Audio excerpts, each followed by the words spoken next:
they pressurize their suits a second time to make sure they are good to go for launch. The closeout crew sealed the door, the side hatch, which is used to enter the spacecraft as well as leave it. They sealed it up for the final time before going into space.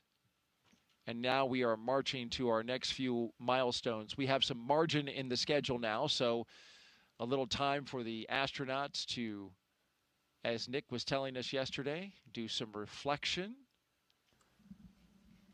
chat amongst themselves. And there was a phrase that you used as well yesterday, chair fly. Yeah, aviation term. Yeah. To, you know, sit there and visualize what you have to do and go through the motions mentally of everything that's going to come down the road. And so chair flying the launch sequence and everything that you're going to have to do. Thinking about all the different radio calls, all the different cues that you need to be able to see. That's chair flying.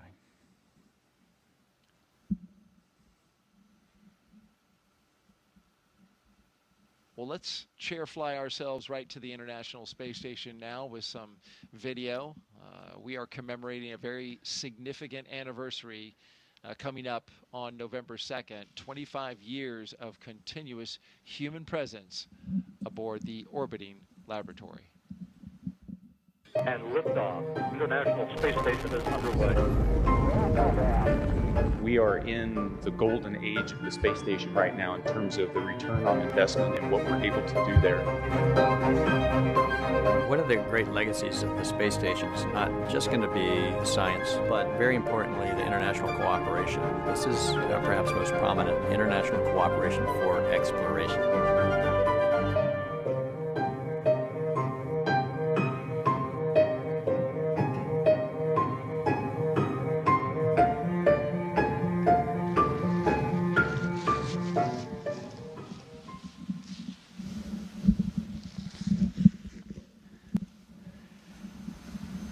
Yeah, what a view. 25 years. When I first joined the Astronaut Corps, I'd go to elementary schools and say, you know, everybody in this room doesn't know life without someone living off of the planet Earth. Now I can do that at colleges. It's just impressive, the legacy of scientific research and international cooperation that the station program has built over the last 2.5 decades. It's a treat to be part of that, and everybody that's part of human spaceflight, that big team I keep referring to, that 100,000 people across the globe, everybody should be so proud of being part of that.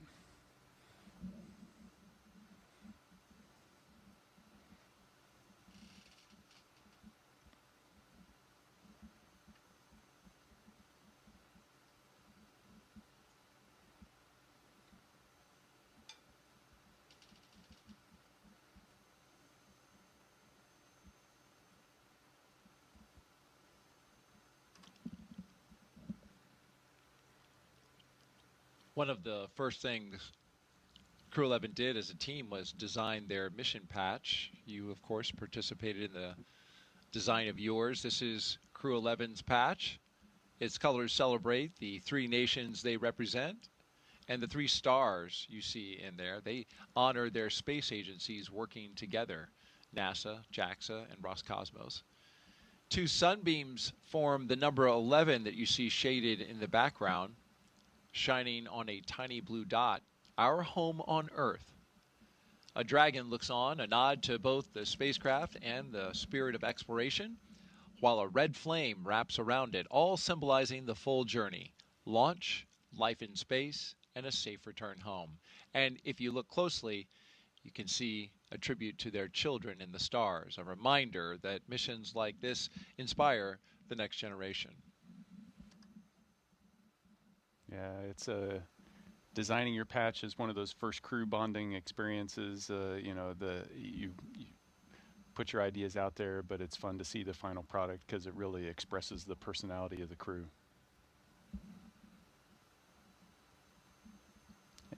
And Zena, hand drew the dragon, so Did she? She's an artist.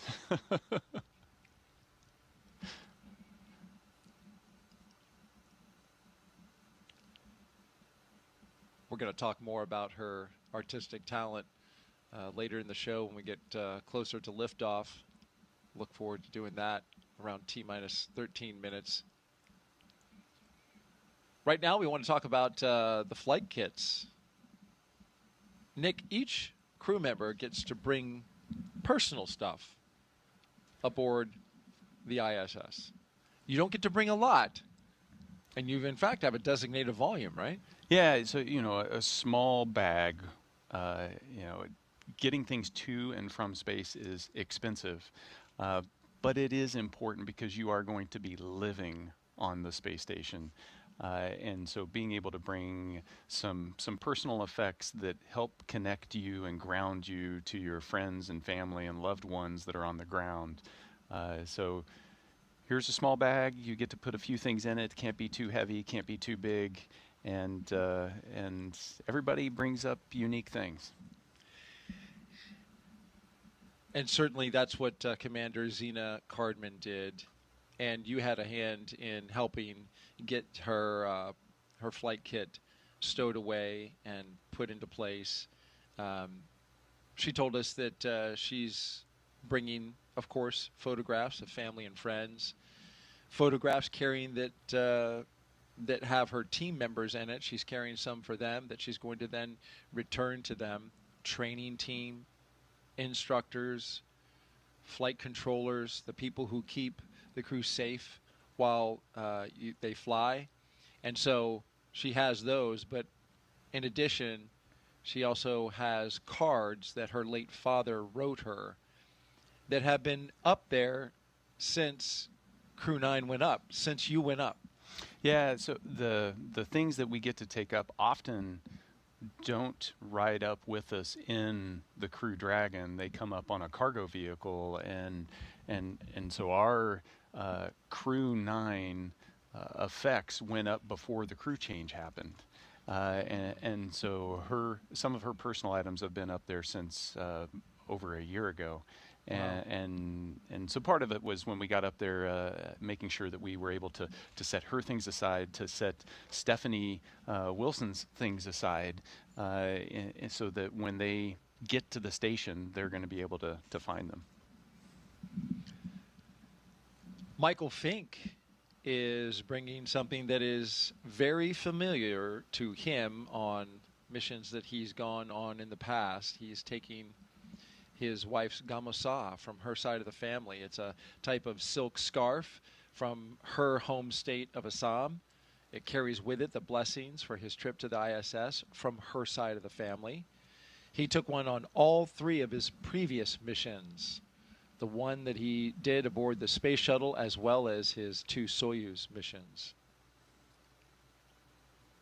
He's been married for 25 and a half years, and so something that's very personal and very important to him. Kimiya is bringing a lot of pictures of family and friends, and he's going to give some of them back to those friends. And we mentioned Oleg earlier, taking pictures, and also a couple of toys. He's borrowing. He's borrowing. He's borrowing. That's a the good toy. way to put it. With very much an intent on returning them with some additional status. A space-flown toy. Yeah, the space-flown. There's something about, I think, this desire to bring photographs, to bring things to space, and then bring them back to your friends and family. It's really the desire is to bring them to space with you. And the best I can do is bring a little bit of space back to you.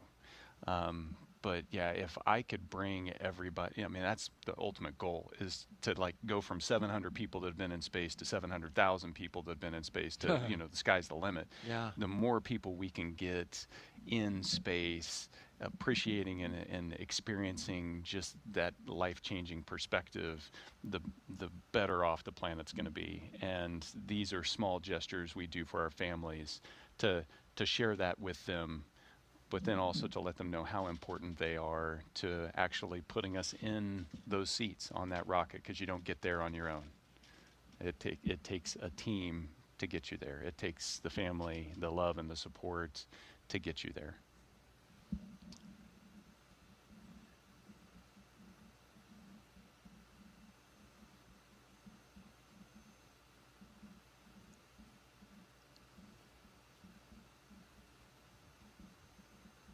In addition to the flight kits, of course, Crew-11 taking science up as well, and some of the experiments they'll be working on include how do you grow vitamins in space, or even use viruses to fight bacteria on a spacecraft. For the past year and a half, Crew-11 has been training to support cutting-edge research like this aboard the International Space Station.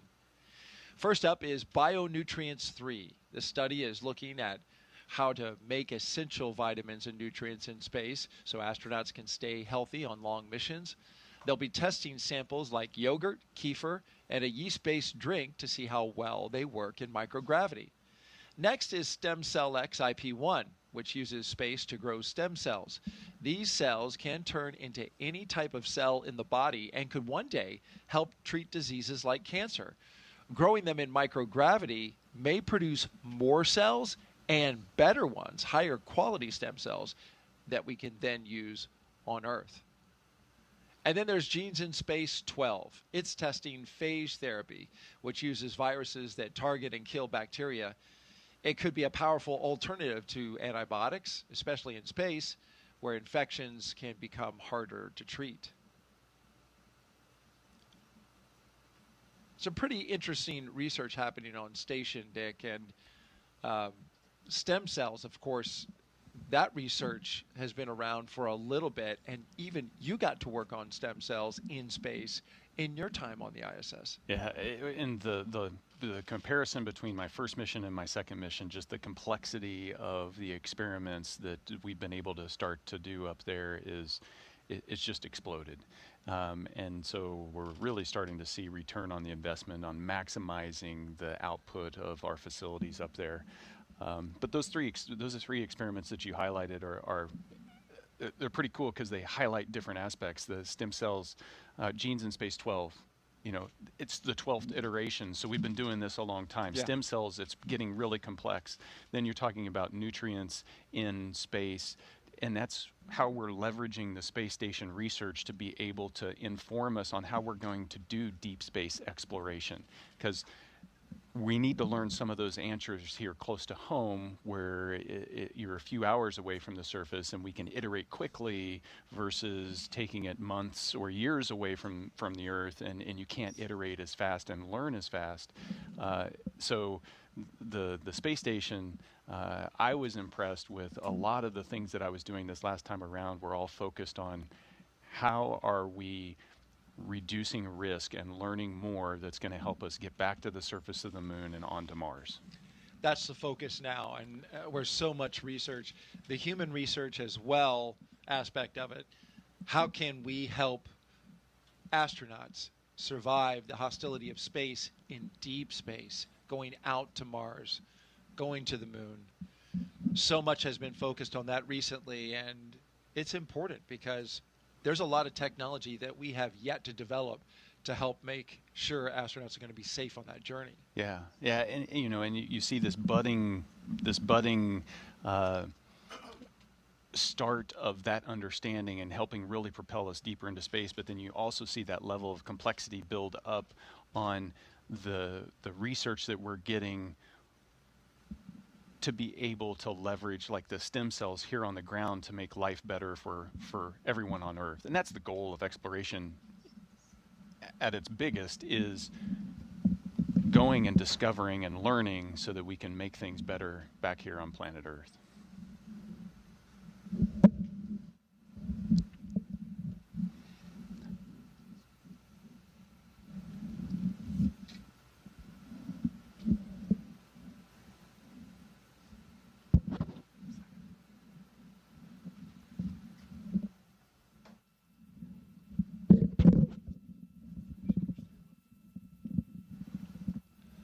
T-minus 1 hour and 21 minutes and counting until liftoff of NASA and SpaceX's Crew-11 to the International Space Station. You're looking at a live view of Launch Complex 39A.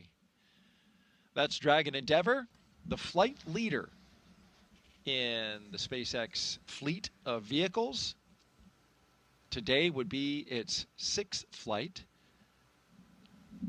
Dragon Endeavour has flown 5 previous flights. Since its first flight in 2020 for Demo 2, SpaceX's Endeavour Dragon has been a workhorse for NASA's Commercial Crew program, flying mission after mission. It has safely carried astronauts to the International Space Station 5 times: Demo 2, Crew 2, Axiom Mission 1, Crew 6, and Crew 8. In all, Endeavour has flown 9 astronauts, 3 space tourists, 2 Roscosmos cosmonauts, 1 retired NASA astronaut, and 1 ESA astronaut, and an Arab astronaut to and from the International Space Station. And Crew-11 marks Endeavour's 6th mission to the ISS. And there's been some fun that's been had along the way as well. That Endeavour has seen some fun crews. The bar is high. Choreographed dancing is that's a special skill. Those were your friends from Crew 1 that we saw with the sweet moves.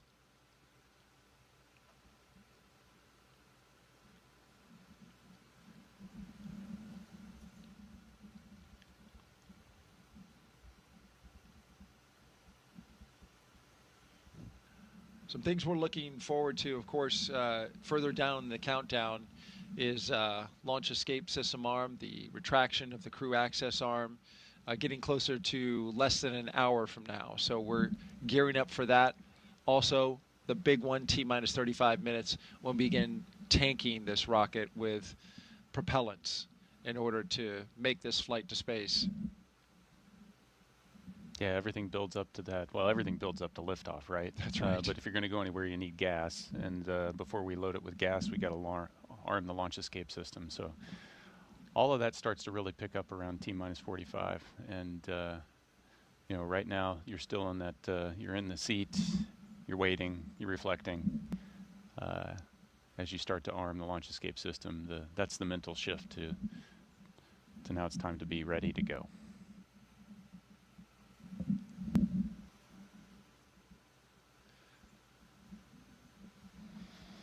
We have time for another social question? We do indeed. Let's take one. Christy asks, how do they store, drink enough water on the space station? This is a great question. Oh, this is great. You can go so many directions with this. Why don't you go into all of them? So water is really heavy, surprisingly.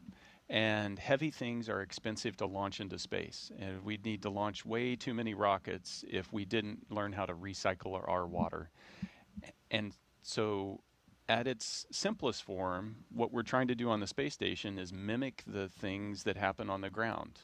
The Earth naturally recycles its water. On the space station, we have to create these really complex machines in order to take dirty water and distill it and purify it into drinking water. And we're able to do that with about 96 to 98% of our water up there. So we only have to launch a little bit of water each time in order to replace what we've consumed. So how do we recycle? What do we recycle? Well, we have to work out every day up there for 2.5 hours. And while you're riding the bike or running on the treadmill or lifting weights, you're sweating. And that sweat has to go somewhere. It evaporates off your skin, and the air conditioners inside of the space station collect that sweat, that humidity, and then they move that into the water purification system, and it turns it into clean drinking water. That's one source. Another big source is urine. And so as we go to the restroom up there, we collect that urine and put it into a urine purification system. And that turns it into dirty water. It's actually clean, but it turns it into dirty water that we put into the water purification system. And we use that. And so what was today's coffee is tomorrow's coffee, is the day after that's coffee. Well, you're looking live. Thank you so much for that. That was a great explanation, albeit a little bit gross. You're looking at a live view of Crew-11 at Launch Complex 39A at the Kennedy Space Center in Florida. Stay right here because in just a few moments, we will be expanding our live launch coverage.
Good morning and welcome back. You're watching live launch coverage of NASA and SpaceX's 11th rotational flight to the International Space Station. I'm NASA's Daryl Nail, joined once again by NASA astronaut Nick Hague.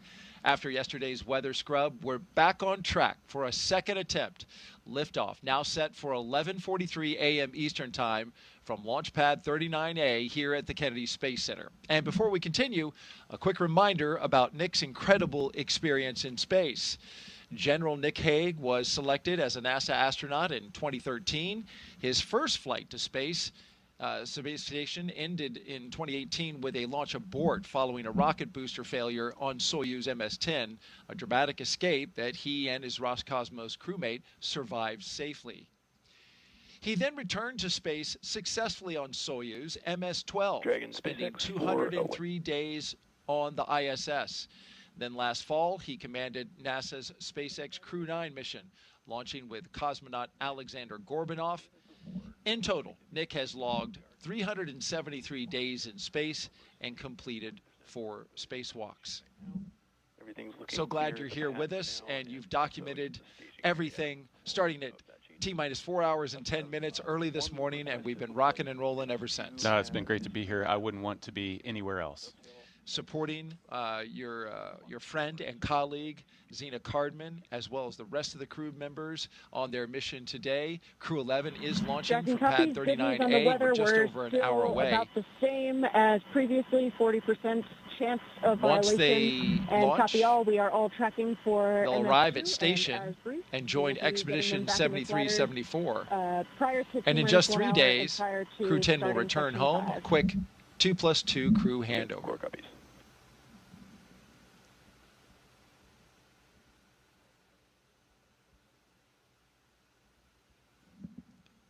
Yeah, so we had an update there about the weather. We had been monitoring that situation. The POV, which is probability of violation, still stands at 40%. That was the update they were giving. We are go, as Nick likes to say, 60% go for launch. Let's take you through Crew-11's launch day preparations so far this morning. After waking up and grabbing a bite to eat, the crew suited up inside the historic crew quarters, a tradition that dates back decades. SpaceX teams helped them into their custom pressure suits, and just like other crews before them and yesterday, they gathered around a table for a card game to burn off any lingering bad luck before launch.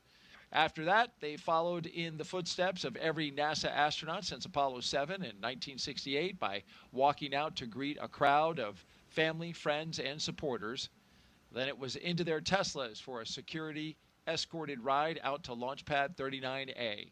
It took about 20 minutes to get out there. Of course, a journey filled with excitement and anticipation for a second attempt. They got a look at their rocket, stared up at it, and then walked across the crew access arm and into their spacecraft. And we've been monitoring them ever since.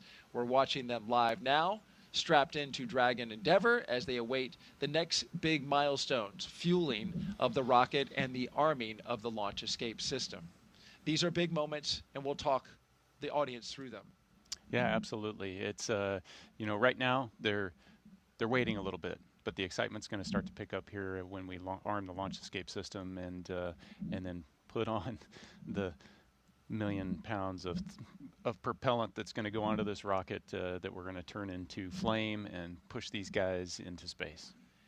And if all goes well, that'll happen according to plan at 11:43 a.m. Eastern Time. Now, throughout the broadcast, we've been taking your questions from social media. We want to keep them coming. Just send them in on the hashtag AskNASA on Facebook, X, YouTube, and Twitch. And if you're watching NASA's YouTube channel right now, you can refresh your player or browser to join our chat. Okay, at this time, we're going to expand our coverage as we did yesterday to include our partners at SpaceX. So let's welcome back our commentators joining us live again from Hawthorne, California. Welcome back, guys. We're going to give it another go.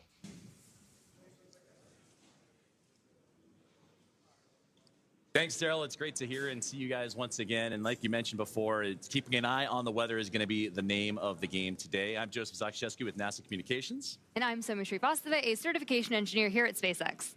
We're once again excited to be... Dragon, foot restraint checks complete. And you just heard the call down from the crew. 6 copies. Thank you. As they continue to march forward towards those milestones, their restraint checks, they're strapped in and ready to go. And we're once again excited to be joining you from Mission Control here in Hawthorne, California, as we count down to liftoff of Crew-11, just a little more than an hour from now. And as you heard Daryl and Nick talk about during yesterday's launch attempt, the weather played the key factor and caused the scrub. They walked right up to the T-minus 1 minute and 7-second mark. So today we continue to keep our eye on the skies and monitor the weather as the clock continues to roll backwards towards liftoff. Crew-11 is our 11th mission with SpaceX, operationally flying astronauts for long-duration missions to the International Space Station, and the 12th as a part of NASA's Commercial Crew program with SpaceX. Crew-11 has 2 first-time flyers on board, as well as a veteran NASA astronaut and a veteran Japan Aerospace Exploration Agency, or JAXA, astronaut making their return to microgravity. The multinational crew also represents 3 different space agencies, Soumya: NASA, JAXA, and Roscosmos. And today's crew will fly aboard Dragon Endeavour, which was the first operational Dragon to carry crew on board during SpaceX and NASA's Demo 2 mission in 2020 with astronauts Bob and Doug. Endeavour has been pretty busy since then, having flown NASA's Crew-2 mission, Axiom 1, and NASA's Crew-6 and Crew-8 missions. This will be the first Dragon that gets to fly 6 times. Overall for the Dragon fleet, this will be Dragon's 49th visit to the space station and its 19th human spaceflight mission overall, and the 5th Dragon flight just this year. And notably, today's return of the Falcon 9 first stage will be the last landing at Landing Zone 1 at Cape Canaveral Space Force Station. Now, over these last 3+ hours, Crew-11 has been going through the detailed process of getting ready for their mission, similar to what they went through yesterday on the first launch attempt and their ultimate destination, the International Space Station. So let's introduce you to the crew. In the commander's seat, as you get a live look inside the capsule, is astronaut Zena Cardman, conducting her first space flight. She holds a Master of Science in Marine Sciences from the University of North Carolina, Chapel Hill, and has experience with NASA research in the Canadian High Arctic, and she has also supported real-time station operations and lunar surface exploration planning. And sitting right next to Cardman is pilot Mike Fincke of NASA, a veteran of 3 space flights. He has spent 382 days in space, including 9 spacewalks for an impressive 48 hours and 37 minutes in total spent outside of the orbiting laboratory. Fincke is a certified pilot for Boeing Starliner, a part of the Commercial Crew program, and SpaceX's Dragon, and the co-pilot flight engineer on Soyuz, plus a mission specialist on the Space Shuttle, STS-134, the last mission for Shuttle Endeavour, so only fitting that he flies on an Endeavour here today. And serving as mission specialist is Japan Aerospace Exploration Agency, or JAXA astronaut Kimiya Yui. This will be Yui's 2nd trip to the space station. He was selected as an astronaut by JAXA back in 2009 and has logged 142 days in space. And to round it all out, Roscosmos cosmonaut Oleg Platonov is also serving as a mission specialist and was selected as a cosmonaut in 2018 and will be making his first space flight today. Now, once Crew-11 is on board the International Space Station, they will briefly become members of Expedition 73. And then they will join Expedition 74 in the fall, and that'll be following the departure of Soyuz MS-27, that spacecraft that'll carry NASA astronaut Johnny Kim in his return back to Earth. While on board, Crew-11 will conduct space station maintenance and scientific research to understand plant cell division, finding alternatives to antibiotics and microgravity, investigate producing essential nutrients on demand for long-duration missions, and study how spaceflight affects human physiology and psychology. And looking forward to hear more about that incredible research being done on this mission and how it will help prepare NASA and astronauts for their return to the moon and then on to Mars. The crew will also engage with students worldwide via the ham radio and use its existing hardware with newly integrated software to test backup lunar navigation solutions. Now, as we continue to monitor today's countdown, we're approaching that 1 hour mark, 1 hour and 3 minutes to go. So let's get an update on all things that involve the Falcon 9, the spacecraft, the crew, and more as we welcome in another member of our broadcast team, in Ronnie. Thanks so much, Joseph, and good morning, everyone. I'm Ronnie Foreman, a senior sales manager here at SpaceX, and I'm very excited to be joining you again today from right outside of Mission Control in Hawthorne. It continues to be a smooth countdown this morning, and we're looking good for an on-time liftoff at 11:43 a.m. Eastern Time from Launch Complex 39A in Florida, as long as our weather continues to cooperate. Now, coming up here at about T-minus 45 minutes, we're going to be listening in for our team to report their readiness for propellant load with a final go, no-go poll. Here on the ground, teams will be staffed around the clock in mission control to monitor Dragon and the mission, not just today, but throughout the entire flight, from liftoff to Crew-11's arrival at the space station, all the way through splashdown when those astronauts return home. On console or on headset in mission control, which you've got that great live shot of on your screen right now, we've got 6 key positions. The mission director is in charge of the room and tasked with making real-time decisions to ensure mission success. The person that you're going to hear today talking to the astronauts is the crew operations and resources engineer, who we'll refer to as the core throughout the broadcast. There's a good shot of him there in the lower right-hand corner of your screen as well. And of course, those 4 additional team members are focused on vehicle systems, including avionics, navigation and control, software, propulsion, life support, and communication with the ground support teams. Then apart from our mission control here, the Falcon 9 team is currently located in the Launch and Landing Control Center at Hangar X in Florida, not too far away from LC-39A, which we're looking at now. So with less than, or just more than an hour until launch, we are all settling in here across the country for final checkouts, propellant loading, and ultimately launch. Joseph? Thank you, Ronnie. And just like yourself and everybody here in SpaceX and across the country, looking forward to this launch as we continue to have that countdown roll back. And just like the teams here in Hawthorne, California, NASA has its own team members at NASA's Mission Control Center and the International Space Station Flight Control Room in Houston, Texas, where our other teammate for today's broadcast, Sandra Jones, we'll hear from her in just a few moments. That's where she's located, and that team has been busy preparing the International Space Station for Dragon's arrival. Now, the teams on the ground in Mission Control are giving their goes for launch to make sure that the station is ready to receive Dragon Endeavour and the new crew on board.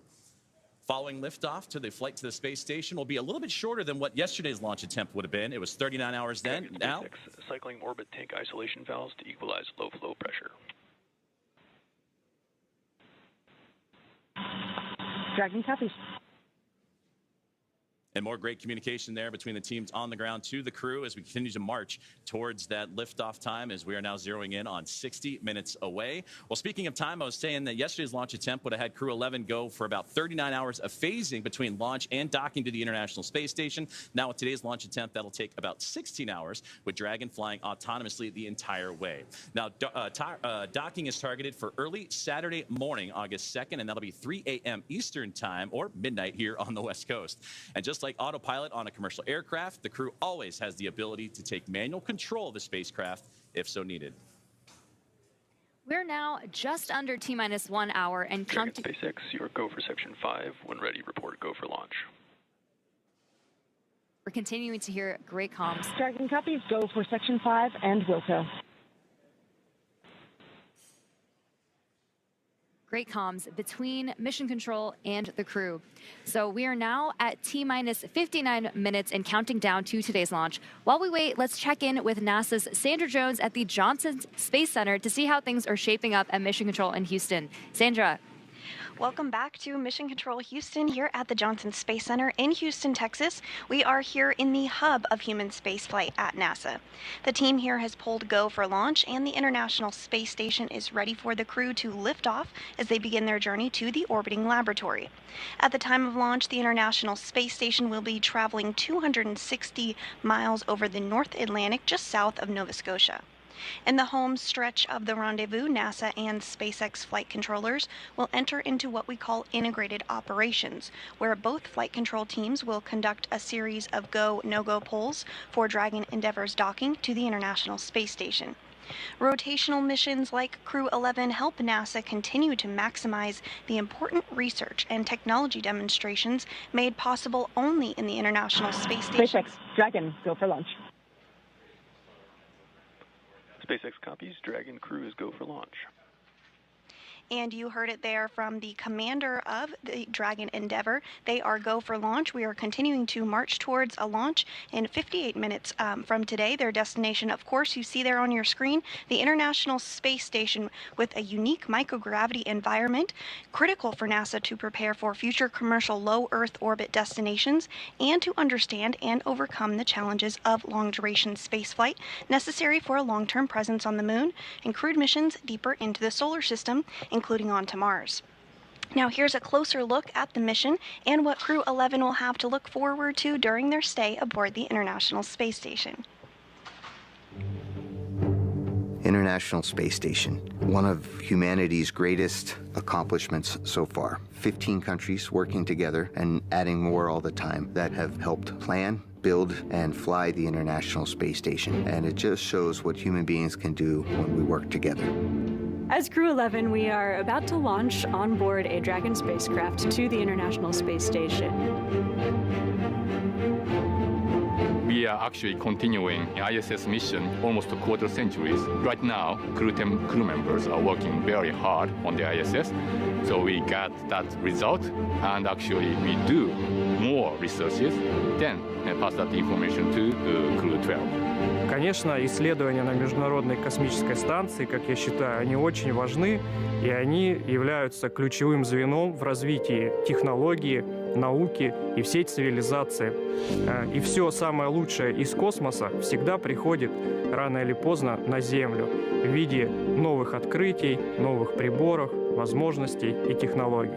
I'm very excited to see what kind of payloads we get to work with. It's a really interesting day-to-day life where 1 hour you might be fixing the toilet and then the next hour you're working on a physics experiment studying fundamental processes of our universe. We're going to be up there for a lot of time. And we're going to, every day, be in space, look at the Earth go by, and accomplish some really amazing science. We will do material science and human research in space, lots of experiments, and then maybe do some spacewalks.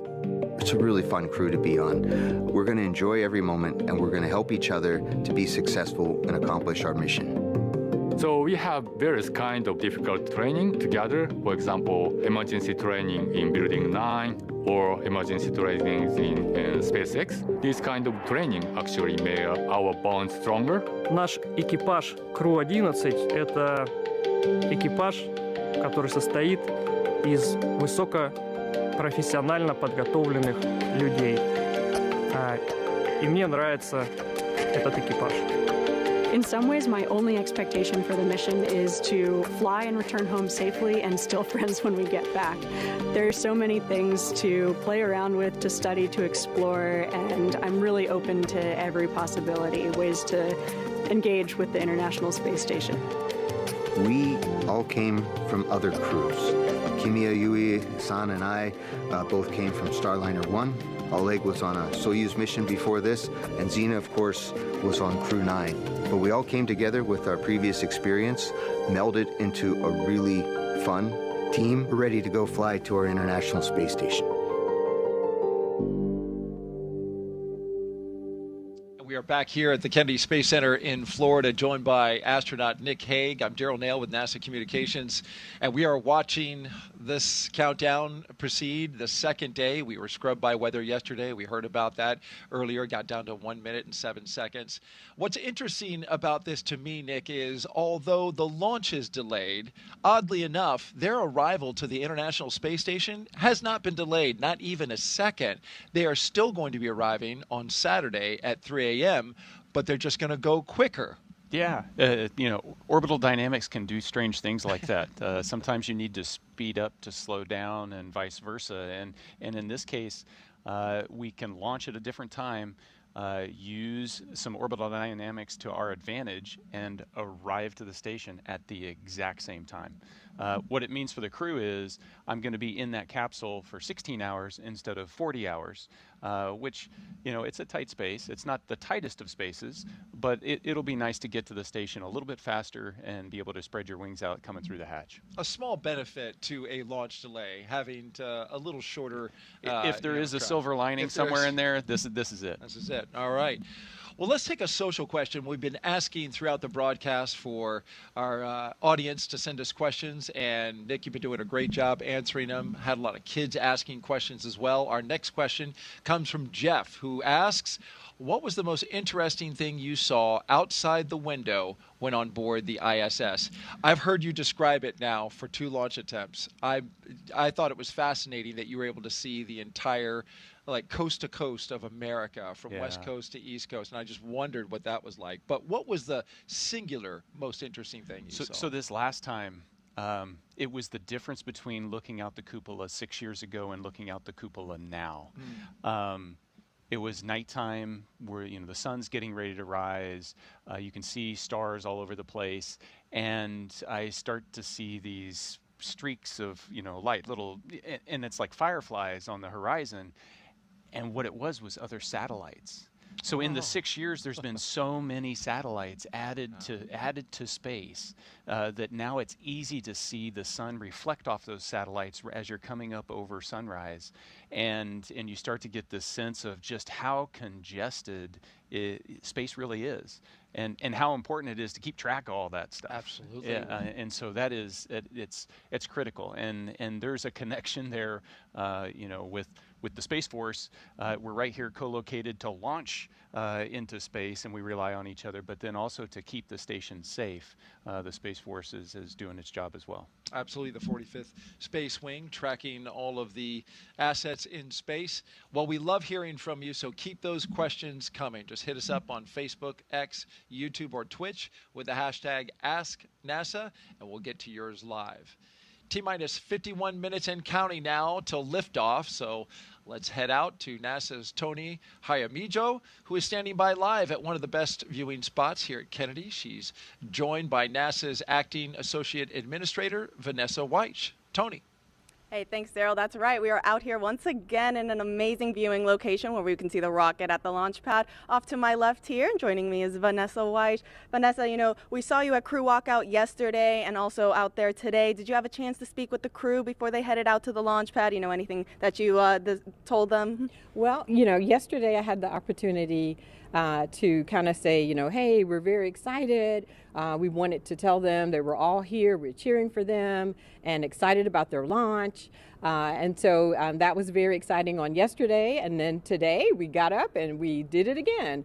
And we told them, yes, that we're very excited for them, each and every one of them, and just wish them well. I did have the opportunity to speak with them, 2 days ago, and to speak with them more in a setting where we could talk and talk about the mission that was coming up. Each and every one of them are excited about their mission in different ways, the experiments that they'll have to do, and they're excited about getting to the International Space Station, what they'll do at the International Space Station, the science experiments, the technology, and looking forward to them. They'll be the crew that will be on orbit as we celebrate 25 years of having continuous presence off of the Earth. And so that'll be great.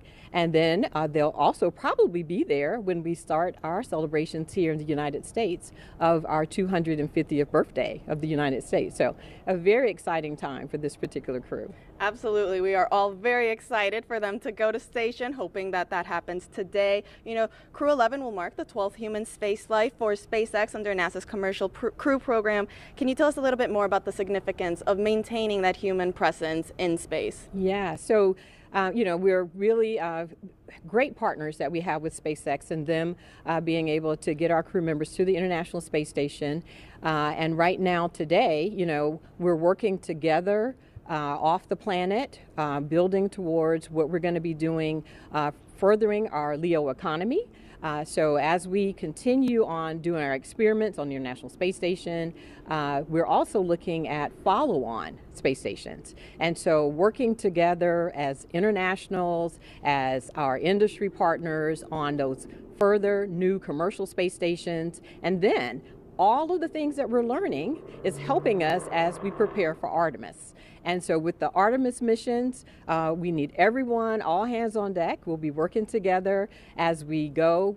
Right now, we're planning for Artemis 2, and I think right here at the Kennedy Space Center right now, we have our astronauts today. They're still here. They're doing their training for Artemis 2. But their first flight, they'll go and they would do a flyby of the moon, and then next up is landing on the moon. So we're excited that all of us get to work on this together. Our international partners, our industry partners, academia, NASA, we're working on this as one team. Vanessa, thank you so much for joining us. Now we'll send it back to our team in Hawthorne. Thanks, Tony. Falcon 9 is the first orbital-class rocket that is capable of reflight. Together, Falcon 9 and Falcon Heavy have completed more than 520 launches and over 449 reflights. And today, the booster will be attempting to make the last landing at Landing Zone 1, which is just down the coast from NASA's Kennedy Space Center in Florida. Rapid reusability drastically is the key innovation that is making space more accessible. While today's booster is on its third trip to space after most recently supporting AX-4, the fourth private astronaut mission to the International Space Station, we're working towards qualifying our fleet of Falcon boosters and fairings to support 40 missions each. And if you want to keep track, we're currently at 29 flights of a single Falcon booster. This same spirit of continuous iteration and innovation does not stop with Falcon 9. NASA awarded SpaceX a contract to develop the USD Orbit vehicle, a modified Dragon designed to guide the space station through a controlled re-entry into Earth's atmosphere. And when the time comes and the International Space Station reaches the end of its orbital life and mission, Dragon will help achieve a safe deorbit. And another innovation SpaceX has been working on is the intravehicular spacesuits, or IVA suits, that astronauts wear during Dragon missions. Our team recently made some design upgrades to make the suit easier to get in and out of, and to make it easier to incorporate future updates. The new suits have height adjustability built in, so they won't need as much customization as with previous designs. Now you can see the crew right there. The one that's wearing this new suit is astronaut Mike Fincke, which is the second one from the left. Today's mission, Fincke will be the only one wearing this new suit as the Crew-11 pilot. And that said, we expect to see SpaceX's new IVA suit on all astronauts for Crew-12. But astronauts who have previously flown on SpaceX missions still have the option to continue wearing their original suits. And for the Crew-11 astronauts, they are staying comfortable in their suits right now as they prepare for liftoff while the clock continues to roll back. And we'll check in with Ronnie on the status of today's countdown. Thanks so much, Joseph. So we are coming up on just under 46 minutes to launch, and our teams are carefully moving through our pre-flight process. Next up in the countdown, we're going to hear SpaceX's launch director check in with the team for readiness. And that's readiness both for propellant load and for launch. As mentioned earlier, the Dragon launch team, as well as key NASA launch members, are in the Launch and Landing Control Center at SpaceX's Hangar X in Florida. Our launch director will also check in with the Dragon mission director, referred to as MD, and the NASA launch manager to make sure they're ready to move forward as well. Of course, our Crew-11 astronauts right now are on board Dragon, waiting to get the green light to stow the crew arm for launch and arm the launch escape system. We've got some great shots of our astronauts on the left-hand side of your screen right now, and of course they are safely tucked inside Dragon on the right-hand side. Once we hear that launch director give the go-ahead, we'll get a great view of that access arm moving away from the spacecraft.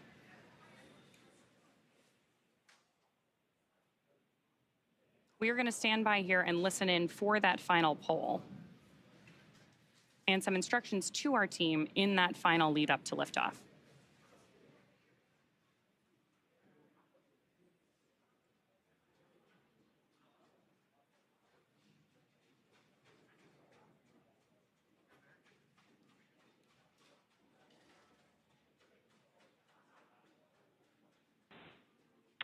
Poll for propellant load and launch is complete. Stand by for briefing on control room procedures. For all operators at MCCX and Hangar X, both control rooms will go into lockdown at T-minus 45 minutes and will remain in that state until LES is disarmed. All operators are to remain at their console and maintain a sterile cockpit until MD confirms successful disarming of the launch escape system following orbital insertion or propellant offload in the event of a scrub. For non-urgent no-go conditions, brief the CE or LD and they will approve aborting the count. For urgent issues affecting the safety of the operation, operators shall call hold on the countdown net. Launch control will abort the launch auto sequence immediately and proceed into launch abort. At T-minus 10 seconds, launch control will be hands-off and relying on automated abort criteria for the remainder of the count. Operators advise launch director whether structural breakup or fire is imminent or occurring per Dragon manual flight escape rules. Launch control, you may proceed with arming the crew arm for movement. Arming crew arm now.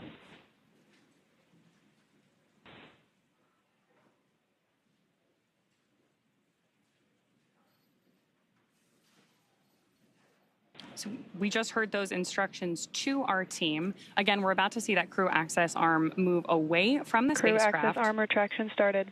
Starting right now. And with that, propellant loading is going to get underway here in a little bit less than 10 minutes. So with that, let's check back in with Daryl and Nick.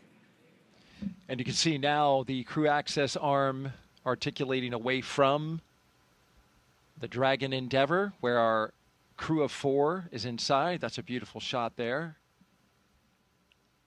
A big milestone after getting the go from the launch director at SpaceX A look from inside the crew access arm now and out over the Space Coast.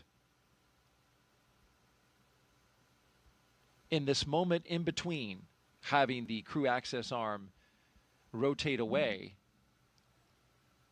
and the arming of the launch escape system, there's a little buffer there where the astronauts will be on their own until that can be armed. And then we start tanking the rocket. Right, so everything is leading up to Crew access arm retraction adding completed. the propellant, adding the oxidizer, filling those tanks on the rocket. And so what do you need to do to be safe for that? Well, I need to arm the launch escape system, but I don't want to do that when the arm is right next to the capsule. So I need to move the arm away. Now I can arm the launch escape system, and then we can start filling the rocket. T-minus 41 minutes and counting here at the Kennedy Space Center in Dragon Florida. SpaceX, you are go for Section 6, close visors and arm launch escape system. Copy. Go for Section 6, closing visors and arming launch escape system.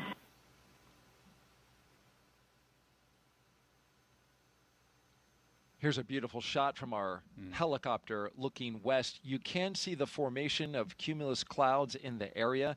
Weather is a watch item for today. The launch weather SpaceX, officer. Dragon, visors closed, arming launch escape system. SpaceX copies. The launch weather officer putting it at 60% go for today. The concern is the buildup of cumulus clouds, the ones that you see there building up. There's a lot of moisture in the atmosphere. But although you see those clouds around the pad, notice as we start to circle around to the west and look east, clear skies out over the Atlantic Ocean.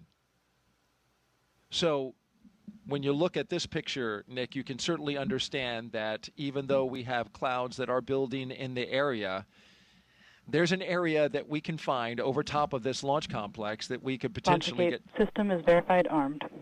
get clear enough path to launch this rocket. Yeah, you just need a hole big enough to launch through. So you don't have to have cloudless skies. Dragon. You just need clear enough skies. Clear enough 10-mile hole would be nice.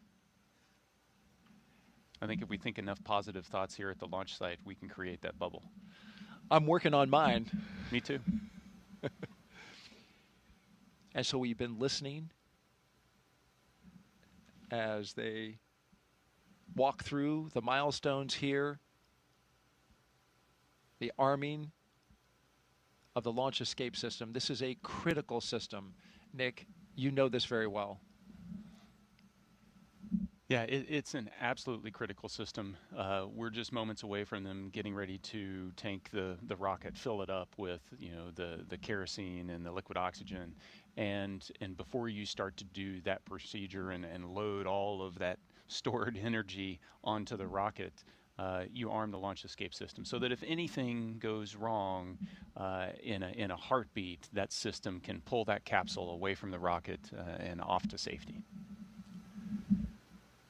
Commander Nick Hague, when you were commanding Crew 9, you sat through these very same moments in the Dragon, on the launch pad, ready to go. Yeah, once you press the button to launch to arm the launch escape system, there's a switch in your mind. Now you're sitting on a live rocket. Now everything is primed and ready to go. You are definitely focused on everything leading to T-0 and liftoff. And that arming of the launch escape system happening just a few seconds from now. We expect it at T-minus 38 minutes. And again, that allows the Draco engines on the Dragon to pull that spacecraft away in the event of an emergency.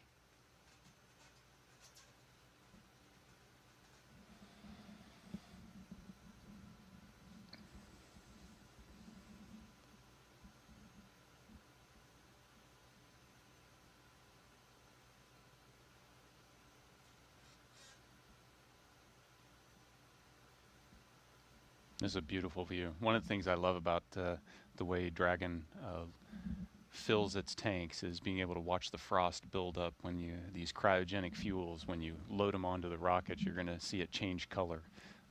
It's a unique experience for a Falcon. You were talking about the crew inside and the launch escape system. There's a manual option as well if the crew senses something. Yeah, absolutely. There's a handle that sits on the display panel in between the pilot Falcon and 9 the tanks commander are seat. venting for the starter propellant load. And so if something happens, it's within reach for Zena to be able to grab that handle and pull her crew to safety. So there's that redundancy. You've got the automatic system, and you also have the human factor, which is critically important in a mission like this.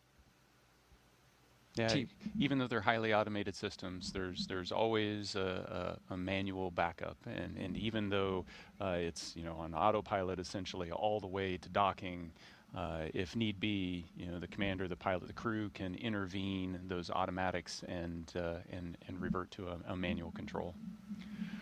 We are awaiting the beginning of tanking, which is slated for T-minus 35 minutes and counting.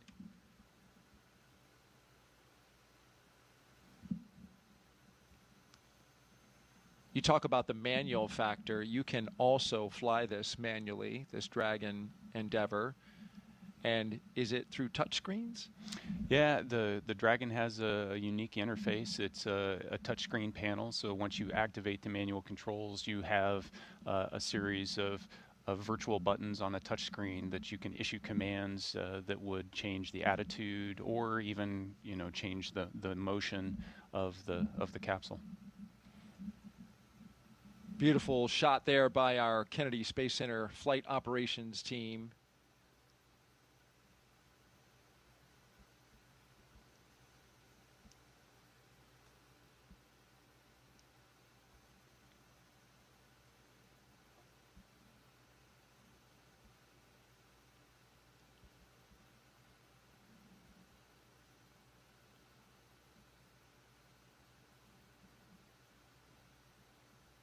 And prop load is The launch auto sequence has started. And there we have the signal that the automatic prop loading sequence is underway. All of this prop load that loads the 4 tanks, the 2 LOX tanks, and the 2 prop tanks sequentially is now being done. It's fully automated. Yeah, and highly timed, choreographed so that these super cold liquids don't have an opportunity to boil off too much. And you want to top off the tanks and then launch almost immediately.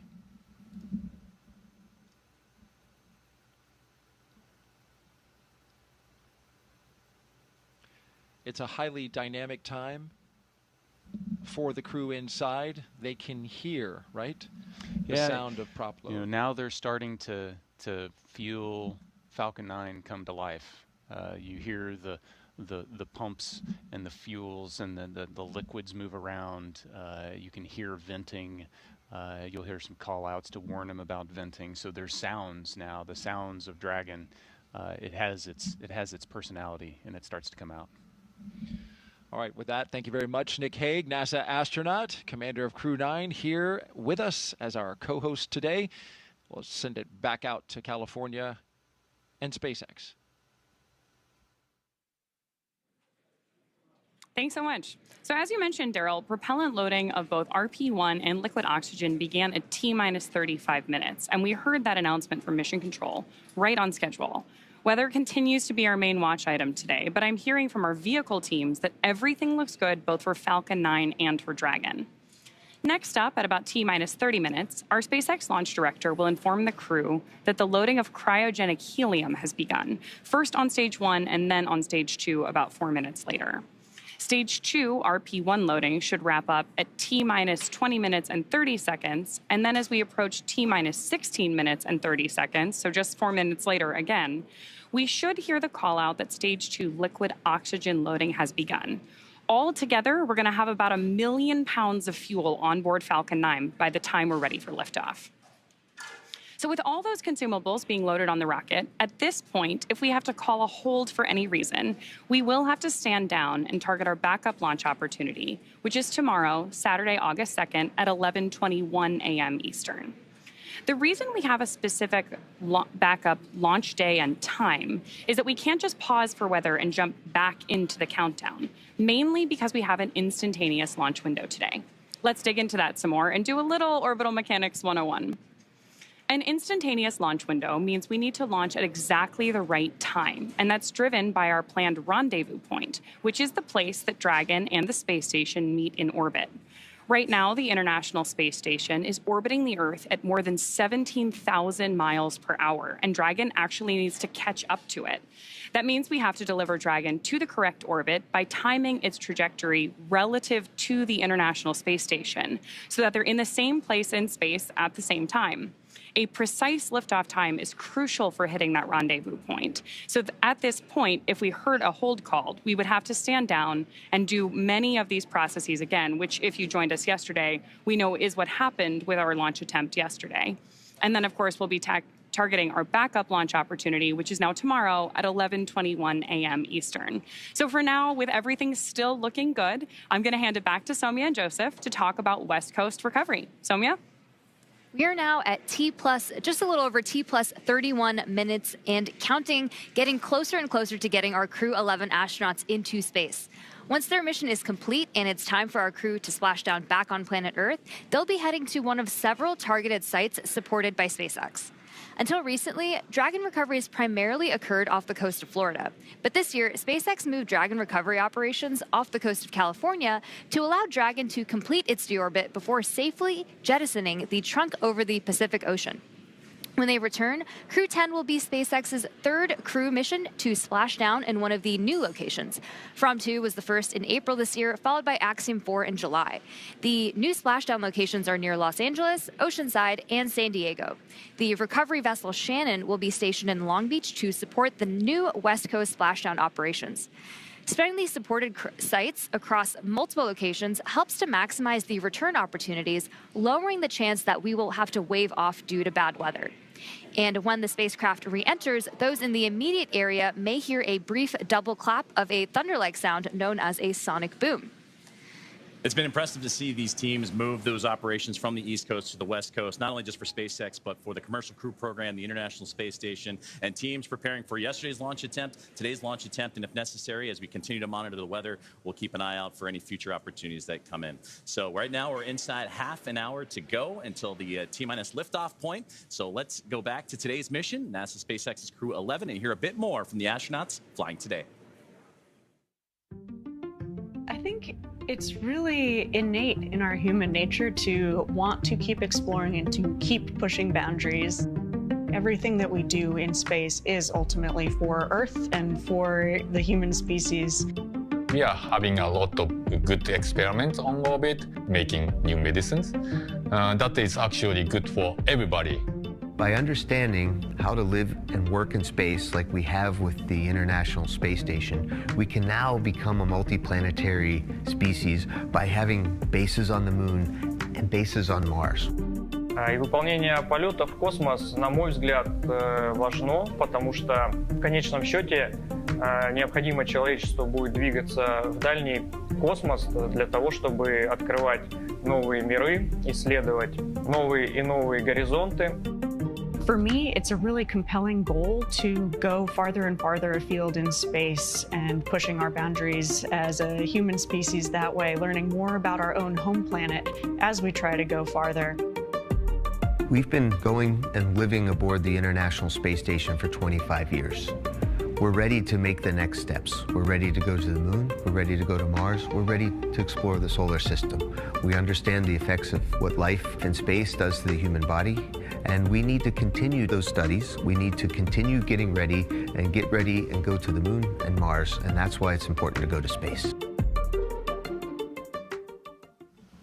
From growing vitamins in space to testing new ways to fight disease, Crew-11 is about to take on some incredible research aboard the International Space Station. First up, Bionutrients 3. The study is looking at how to make essential vitamins and nutrients in space so astronauts can stay healthy on long missions. They'll be testing samples like yogurt, kefir, and a yeast-based drink to see how well they work in microgravity. Next up is Stem Cell XIP-1, which uses space to grow stem cells. These cells can turn into any type of cell in the body and could one day help treat diseases like cancer. Growing them in microgravity may produce more cells and better ones than we can make on Earth. And then there's Genes in Space 12. It's testing phage therapy, which uses viruses that target and kill bacteria. It could be a powerful alternative to antibiotics, especially in space, where infections can become harder to treat. A lot of research as well happens on the human body, and you had some research that you did when you were there. Yeah, every astronaut that goes to the space station can volunteer to be a subject for a plethora of human experiments, and we're learning so much about what affects us, from our immune system all the way down to our bones and our muscles and even the makeup of our DNA. It's fascinating, the amount we can learn. And if you want to know why Nick is able to have such a young look, it's because in space you get older slower. I heard like 0.005 seconds slower. Yes, that and radiation's good for complexion. Thank you, Nick, for all your insight. Now let's toss it out to Tony at OSB2. Hey, thanks, Daryl. Joining us here, we have Dr. Stephen Platts, Dr. Lori Glaze again. Thank you guys both so much for joining us once again on this beautiful day. You know, Steve, Lori, let's discuss the human research that's going to be flying aboard this mission. Can you tell us what the crew will be conducting? Sure. The Human Research Program is sponsoring 10 research experiments for this particular launch. We're really excited about it. We have cardiovascular studies. We have studies looking at the brain and the eyeball, muscle, skeleton, pretty much everything you can think of. And what we're most excited about is we're really able to focus on some of the biggest risks we have to the human for spaceflight, and we're focusing on how we can better understand everything we need to get to the moon and Mars. You know, speaking about the moon and Mars, Lori, can you tell us a little bit more about how this human research help us on those future missions? You bet. You know, when we start thinking about our future at the moon and Mars, sometimes it seems like science fiction. You know, the idea of having a permanent base on the moon that we can visit, or sending humans to Mars, but we are getting so close. In fact, we're less than a year from the next flight in the Artemis program, which is Artemis 2. We're going to be sending 4 crew for 10 days around the moon. And so we're getting there. The next mission after that will land humans, our crew, on the surface of the moon, first time since 1972, and at the South Pole, where we've never been before.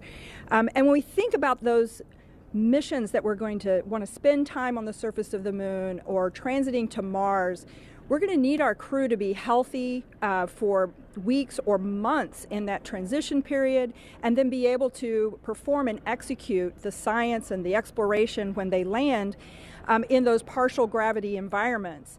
And so it's critically important. We're using the space station, of course, it's a unique laboratory for doing the experiments that Steve's describing, doing things like being able to grow plants that we're going to need for food, so we don't need to bring all of the fresh food with us.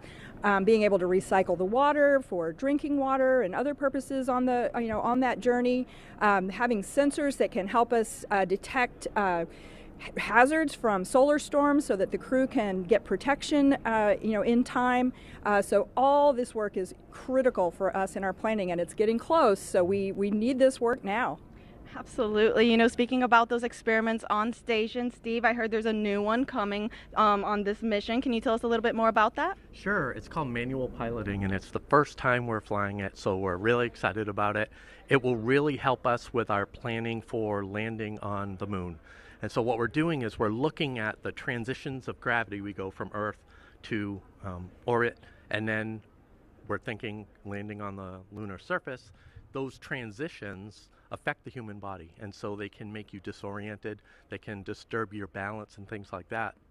We have special equipment that we can use to simulate landing a vehicle, and so we're going to test the crew before in flight and then after they land in order to see how the body's affected so that we can figure out the best way to keep them safe.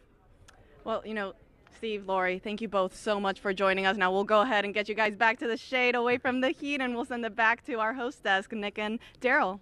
Well, we appreciate you all out there. It is cooking outside, so thank you very much for hanging in there. Crew-11's time in orbit will teach us how to keep humans healthy in the space for long haul. Meanwhile, on the moon-facing side of NASA's work, Artemis 2 astronauts, including Commander Reed Wiseman, are training for a very different challenge, a 10-day mission around the moon.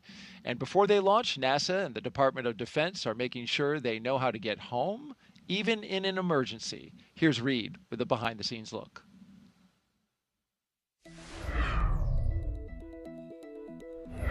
Hi, I'm NASA astronaut Reed Wiseman, commander of Artemis 2. I'm here at the Kennedy Space Center in Florida, and as you can see, work is well underway for our next mission to the moon, both on land and off the coast. Back in June, teams with NASA and the Department of Defense used an area of open water off KSC to rehearse procedures for a possible rescue after an ascent abort from the SLS rocket. Instead of using astronauts, they used a set of test mannequins staged inside the crew module test article, a full-scale mock-up of the Orion spacecraft. You can see pararescuers jumped from a plane into the water with their specialized equipment, then approached the spacecraft, opened the capsule, and transported the mannequins to the helicopter safely for medical care. This was one of 2 emergency procedures they rehearsed should they need to rescue me, Victor, Christina, and Jeremy during an abort scenario. And back here on land, now that the upper stage integration is complete inside the vehicle assembly building, teams with NASA's Exploration Ground Systems have been running SLS integrated testing, where they powered up both the core stage and boosters for the first time in preparation for our 10-day journey around the moon. That's a look at your Artemis Moon Minute. Artemis updates, scan the QR code on your screen that you see in the lower right-hand corner, or just go to the website at nasa.gov/Artemis-Roman numeral 2. And the moon stuff is really cool. The crew today drove by the VAB. There's a moon rocket inside there, and there's a crew that's training right now to go around the moon early next year. Yeah, and I loved that view as they were driving by because it shows just kind of how connected this whole thing is. You've got a Crew-11 getting ready to go to the space station, and a lot of what they're going to do is trying to prove out the things we need to know in order to go to the moon. And at the same time in that frame, you've got Artemis 2 getting ready in the background, and I'm excited to see 4 more colleagues go around the moon. 100%. All right, let's head back now to Hawthorne, California. Thank you very much, Daryl and Nick. And right now we're preparing. Load complete. And that was going to be the update, is that fueling continues to be occurring for the Falcon 9 rocket. As you take a look at it on your screen now, it is a 2-stage rocket that is 229 feet tall and getting ready for liftoff in just a little less than 20 minutes. And at launch, it produces more than 1.7 million pounds of thrust. And rockets like Falcon 9 don't use all that thrust just to go straight up. Early in flight, Falcon 9 performs a gravity turn, a smooth pitch maneuver that tilts the rocket sideways to build up horizontal velocity. You may hear this call at about 10 seconds into launch as the vehicle is pitching downrange. Once the first stage completes its portion of the mission, it shuts down and separates. A stage rocket like Falcon 9 sheds the booster to eliminate weight and uncover the Merlin vacuum engine on stage 2. To reach orbit, the vehicle needs to go fast, hitting an orbital velocity of about 28,000 kilometers an hour, just to keep from falling back to Earth due to gravity. That's fast enough to lap the Earth in about 90 minutes. And as we mentioned earlier, after stage separation, today's booster will be landing at Landing Zone 1 at Cape Canaveral Space Force Station, returning to Earth for its 3rd time. The second stage takes over from there, powered by a single Merlin vacuum engine, also known as the MVAC.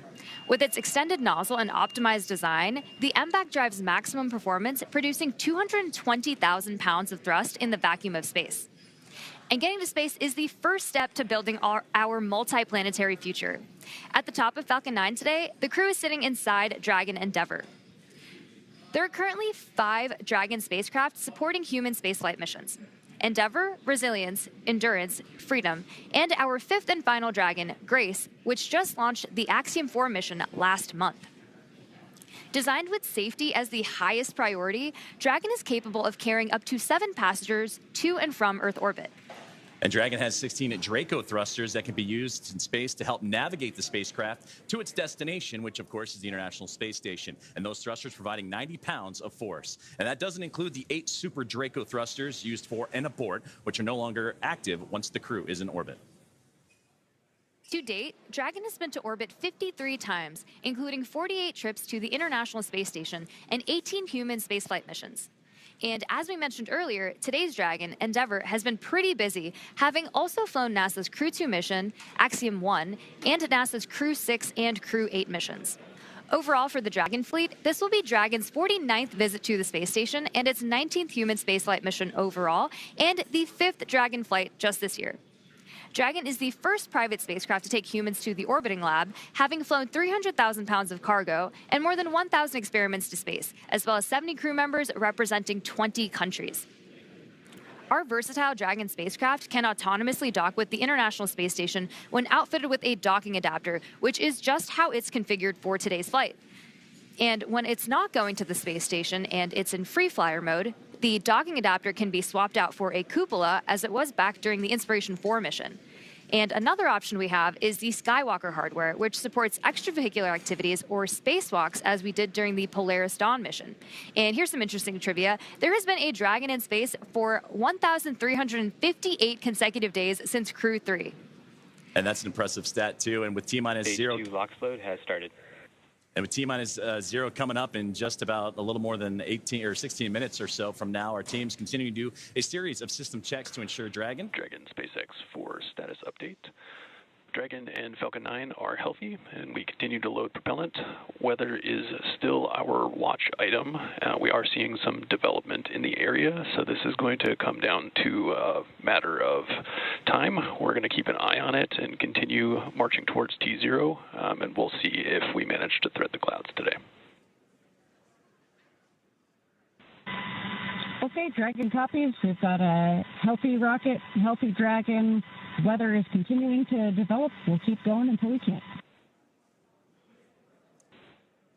And great communications there between the team on the ground and with Crew-11 on board. And that's exactly what we're keeping an eye on, is not only the tanking of the rocket and that procedures, but also today's weather. And you heard that update right there. So to continue with the updates and kind of bring us up to speed on what's been going on, let's toss it to our teammate and Ronnie. Thanks so much, Joseph. I can give you a little bit more color than we just heard, but obviously the important things we've heard are that we are still on track for an on-time liftoff today, but we're monitoring lots of different factors as we get closer to liftoff.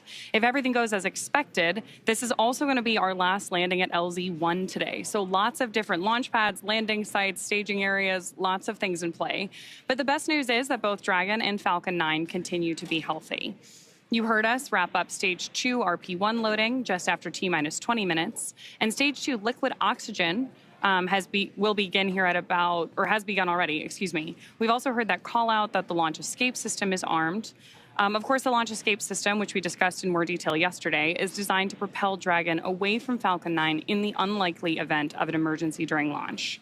We've also heard from the Eastern Range, which is monitoring keep-out zones among other key flight requirements today. They're continuing to report no issues, and they are go to support today's launch, weather depending.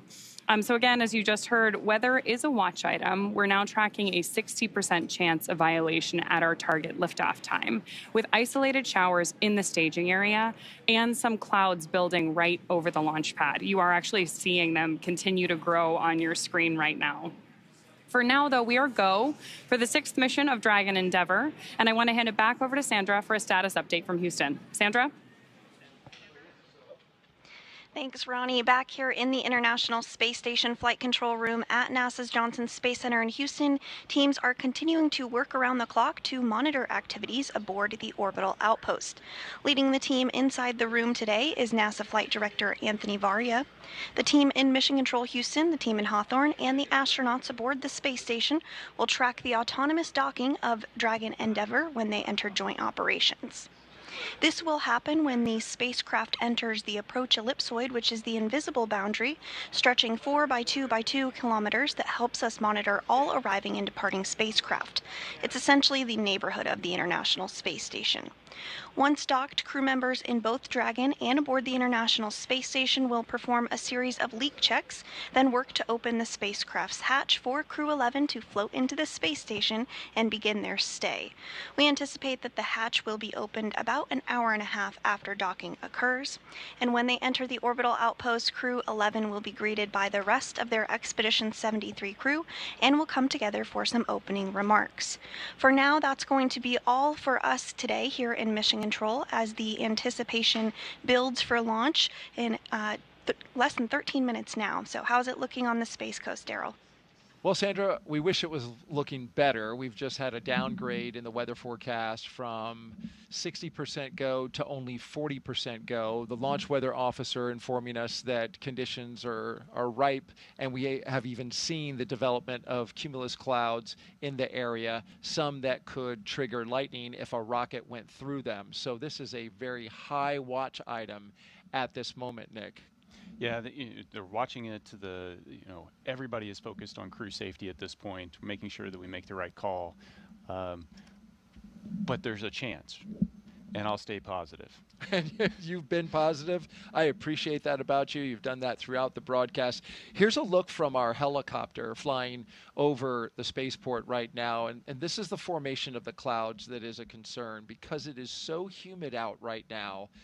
And we've got a sea breeze that is flowing over the warm land. It is just creating this convection around the spaceport. In fact, we are also expecting to go into a phase 1 lightning alert, which I hate to say it, but just before we scrubbed yesterday, Dick, that phase 1 lightning alert went into effect. So things are starting to stack up against us weather-wise. But nonetheless, it's at this point, because this is a fully automated fueling sequence, it behooves us to just continue to march to see if anything might just clear at the end. Yeah, so there's been nothing that happened up to this point to stop the countdown. So proceed to T-0, and if the timing works out and the weather hasn't built to a significant enough level and it's safe to go, then let's go.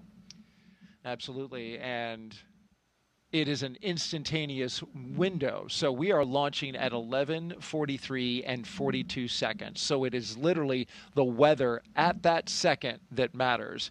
And that's where we hope to see some type of positivity in that moment. But it's certainly something that all eyes are on around the Space Coast to see if this rocket is going to go today. In just about 20 seconds, we are going to hear from Zena Cardman, and she's going to say some words, Nick. She has some moving things to say.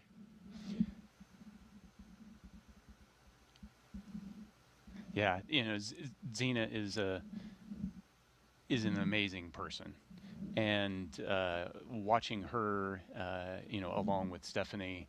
Dragon SpaceX confirmed crew displays are configured for launch. You can. SpaceX Dragon displays are configured for launch.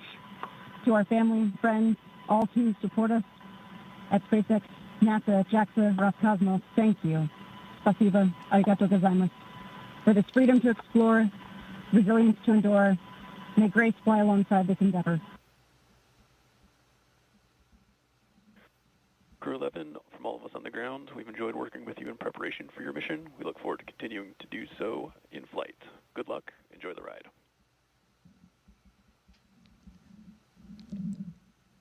Yeah, and Zena, hitting the tone I would expect her to do. She is the consummate professional. Big message of thank you. Yeah. The gratitude, the team focus, freedom, resilience. These are big themes. These are things that are important to her, and some great words from her. Let's send it now back out to our commentary team for the final minutes of Countdown. Joseph and Samya, take it away. Thank Thank you, Daryl. Thank you, Nick. And that was beautiful what Zena had to say and reflecting on family and friends, but also that great shot you saw in that 2-box. That was from the International Space Station, that view as the space station actually going right over Florida and the Cape. So it's not just those on the ground that are excited. It's their teammates aboard the orbiting laboratory as well. Well, we're closing in on launch, 8.5 minutes away. It'll be about a 9-minute ride to orbit, which is around the time of the second stage cutoff. Dragon and the second stage will continue to coast for a few minutes after that, and then prior to separation. You'll be hearing some performance calls as we get into the final countdown and then after liftoff. These are SpaceX flight controllers reporting on trajectory, speed, booster, and performance, and the key milestones, but there are some other calls that you'll hear the crew make as well after liftoff. The crew will report out a few number and letter combinations, which mark different abort zones throughout the flight uphill and up the eastern seaboard. The first two, 1A and 1B, those are abort modes available while the first stage is firing. Now, the second are 2A through 2E. Those will come into play once the second stage kicks in, and then though we'll only hear the 2A call out from the team. Diverting a little bit from that naming system, you'll also hear the call Shannon, which refers to Shannon, Ireland. This call means the crew could target off the coast of Ireland if they needed to abort late in that second stage burn.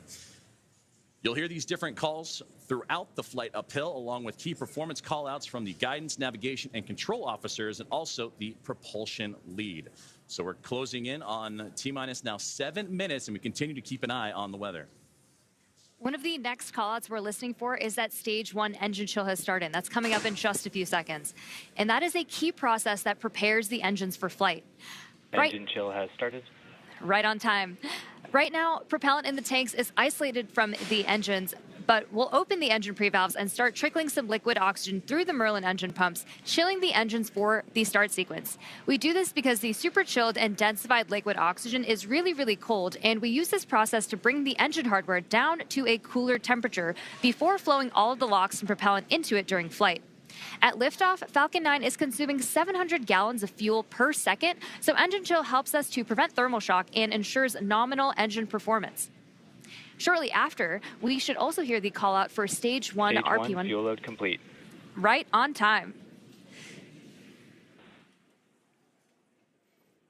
So now that engine chill is underway, we're looking ahead to the call out that RP1 load is complete, which just occurred a moment ago, and again, prevents that thermal shock. You got to stretch before you can start running. And RP1 is densified kerosene or rocket fuel that will propel the crew into orbit. And all of that RP1 is now about to be fully loaded into the rocket, since we're previously heard that the second stage is completed, or about to be completed here in just a couple moments. And then while we're still loading liquid oxygen on that first stage and second stages. This is the oxidizer that is needed to combine with the densified kerosene that just finished up loading.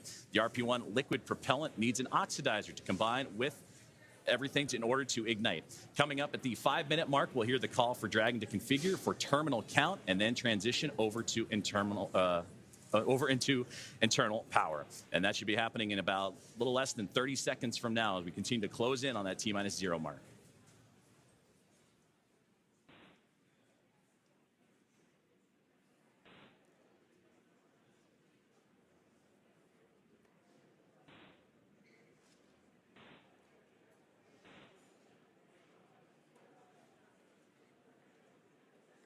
So next up in the countdown, the transporter erector, or TE, will begin to retract from Falcon 9.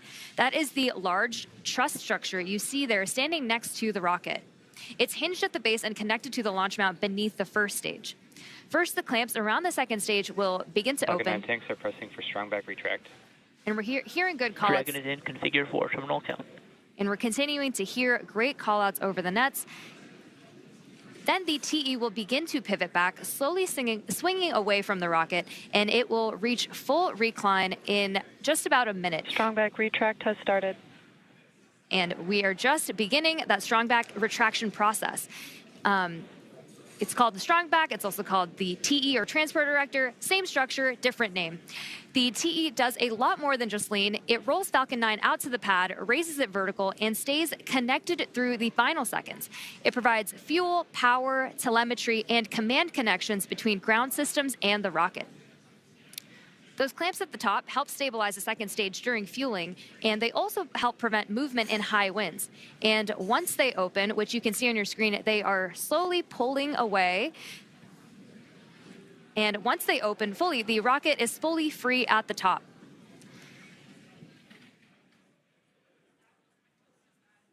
Propellant continues to be loaded late here in the countdown as we're approaching 3 minutes and 30 seconds. We're continuing to keep an eye on the weather, and that's going to be the biggest thing as everything continues to march towards that liftoff timeline. But you can see there the strong back starting to move ever so slowly away from the rocket. The clamp arms are open, and you also see those white clouds starting to billow off the rocket itself. Those are perfectly normal as it's the coolness of the propellant on board is mixing with that warm Florida air, and that's what causes that boil off, and that you heard Nick talk about it earlier when you have that steam come off the rocket, so it looks like a lot of clouds billowing off it as well. But approaching the T-minus 3 minute mark, and that's when Stage 1, LOX load complete.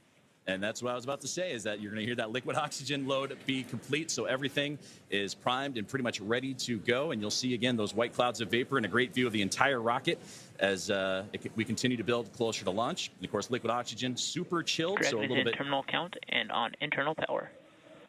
boils off in that warm Florida air. And now, load complete. We're on internal power. And we're also going to hear gas closeouts are going to start to begin as well.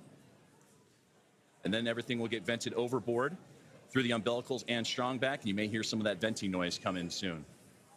So LOX is still loading for approximately another 20 seconds on stage 2, and once that is complete, we'll vent down the TE, which will produce a white cloud off the side of the rocket, which is normal and expected, just as Joseph had mentioned. And once LOX load is fully complete, that will mean that there are 1 million pounds of propellant loaded onto Falcon 9, which will be RP1 and liquid oxygen. So that call out coming up. Stage 2, LOX load complete. Right there. So we just heard that confirmation of stage 2 liquid oxygen now complete, as we are now 1 minute and 50 seconds away from launch. We'll also hear that the gas closeouts have started, so we can expect loud venting. Is an auto idle. You heard the call for auto idle. That puts the rocket in a state that the flight computers understand before it takes over, making sure that transition to the final countdown is smooth and that all flight computers on board are in sync. Ground gas closeouts, expect loud venting. Configured for launch, and there's the closeouts we've been talking about and the venting that will be shortly followed.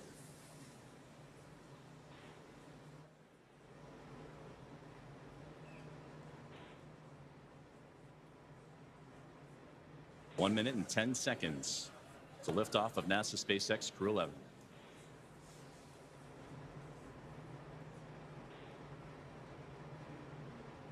FTS is armed, Falcon 9 is in startup and is now controlling. Dragon is in countdown. Flight computers switching to countdown mode now. Dragon, SpaceX, go for launch. SpaceX, Dragon, go for launch.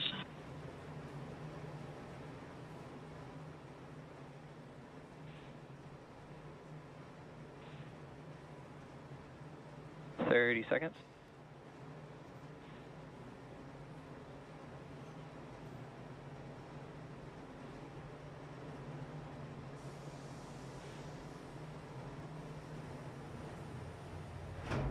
$15 seconds. T-minus 10, 9, 8, 7, 6, 5, 4, 3, 2, 1. Ignition. Ignition's full power and liftoff. Go Falcon, go NASA, go Crew-11. Together we rise as NASA's SpaceX Crew-11 heads up to the International Space Station. Vehicle is pitching down range. 1.7 million pounds Stage of 1 thrust. propulsion is nominal. Propelling Falcon 9 as the vehicle pitching down range and making its way up the East Coast, and will soon join Expedition 73 aboard the orbiting laboratory. So far, getting good callouts on that first stage performance.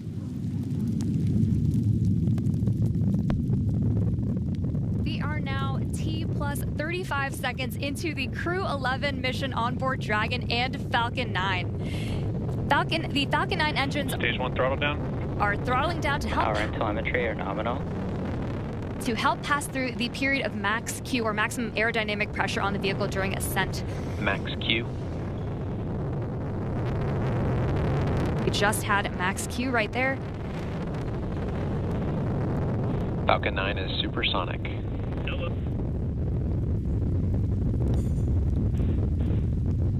1 minute, 9 seconds into what is a little bit more less than a 9-minute flight uphill as Dragon continuing.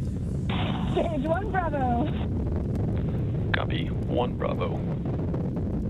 And that 1 Bravo, again, that's the abort zone, that last abort zone for stage 1 if necessary.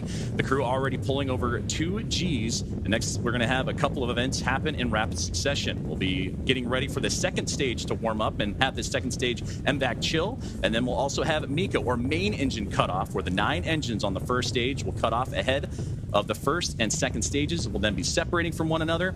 And then the single Merlin vacuum engine on the second stage will ignite and continue to carry Crew-11 to orbit, while the first stage begins its journey back to Earth, as we're now 1 minute and 56 seconds into today's flight. The 9 Merlin engines are starting to throttle down and are standing by for MECA, or main engine cutoff. MVAC chill has started. And we just heard that call out for MVAC chill. And coming up in under like 20 seconds, we have 5 events happening back to back. MECA, Stage 1 throttle down. Stage separation, stage 1 flip, SES1, and the start of boost back burn. It's going to be pretty quick, so keep a close eye on the action and the mission event Main engine cutoff. tracker at the bottom of your screen. Main engine cutoff. Stage 2 Alpha. Stage separation Copy. 2 confirmed. Alpha. MVAC ignition. And there you see stage 1 pulling away, ignition of the lone Merlin vacuum engine for stage 2. And again, those happening in quick succession as we continue to get great views of that Florida coastline and the eastern seaboard there, as Crew-11 continuing its path to orbit, now approaching 3 minutes into today's flight. Still a little ways to go, about 6 minutes left, as they continue to climb their way up and eventually track down the International Space Station. And there, you see the Merlin vacuum engine, the second stage on the right-hand side, and great views of the first stage that's making its return to Earth on the left. About 5.5 minutes of powered flight remaining as we continue to monitor the progress of both vehicles, stage 2 and Crew-11, making the climb uphill, and stage 1 looking to land again at landing zone 1, the last landing at that location for this Falcon 9 booster.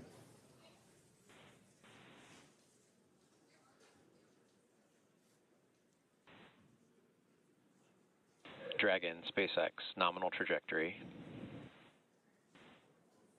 Dragon copy. We're continuing to hear great call-outs over the nets that both Dragon and Falcon are right on track to orbit. So the first stage booster is now on its way to landing zone 1, and we just saw those grid fins open up on the left-hand side of your screen.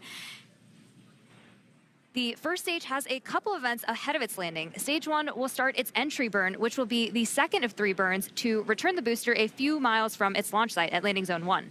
During this entry burn, Falcon 9 will use its engines to pump the brakes to slow the vehicle down before it reaches the denser parts of the Earth's atmosphere. And if you didn't know, Falcon 9 has a complex heat shield that is designed to protect the engines and the vehicle from all that combined thermal and aerodynamic loading during max entry Q, which is the moment of max stress on the vehicle during entry. And that will be followed by a landing burn. And this burn will last for about... Dragon, SpaceX, nominal trajectory. Continuing to hear good call-outs.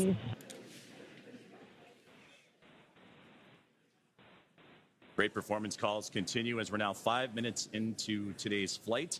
Still about 8.5 to go, a little bit more than that as the second stage continuing to perform nominally on the right-hand side. 2,400 meters per second. Crew-11 cruising into the upper echelons of the Earth's atmosphere while we continue to monitor the second stage on that left-hand side. And we'll also get continued guidance and navigation call-outs from the control officers here in SpaceX.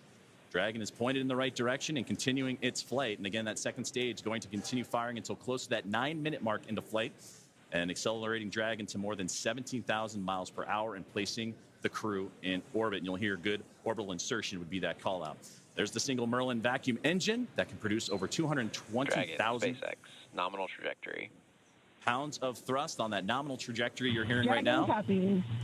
And into the vacuum of space. Now approaching 6 minutes into today's flight, about 2 minutes and 40 plus seconds remaining. We are coming up on the entry burn, which is just under 30 seconds from now. And so you'll see the first stage's center Merlin engine reignite as it comes back down to Earth. And after that, we will be approaching. Stage 1 entry burn startup. And there's the beginning of entry burn right there. Again, this is the second of 3 burns to return the booster to landing zone 1. Burn shutdown. We just made it through entry burn.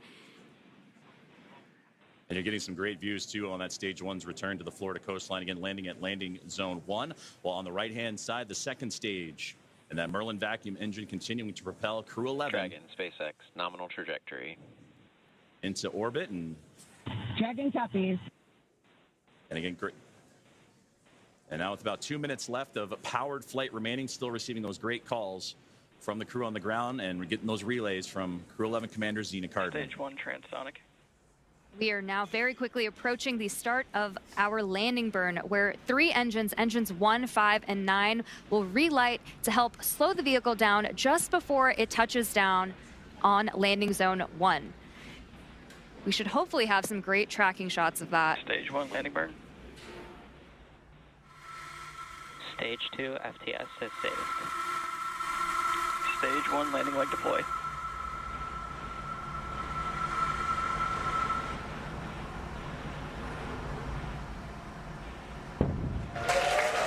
Fantastic return there of the stage 1 booster. Just completing our final planned landing at LV1. Another So a successful landing of the first stage booster as we continue to follow along with a little less now than 1 minute of powered flight of the second stage. And you'll hear the call out SECO, or second engine cutoff. Is great view there, glowing orange with the Earth eclipsing right around that Merlin vacuum engine, and everything continuing to perform nominally for NASA SpaceX Crew-11. Terminal guidance.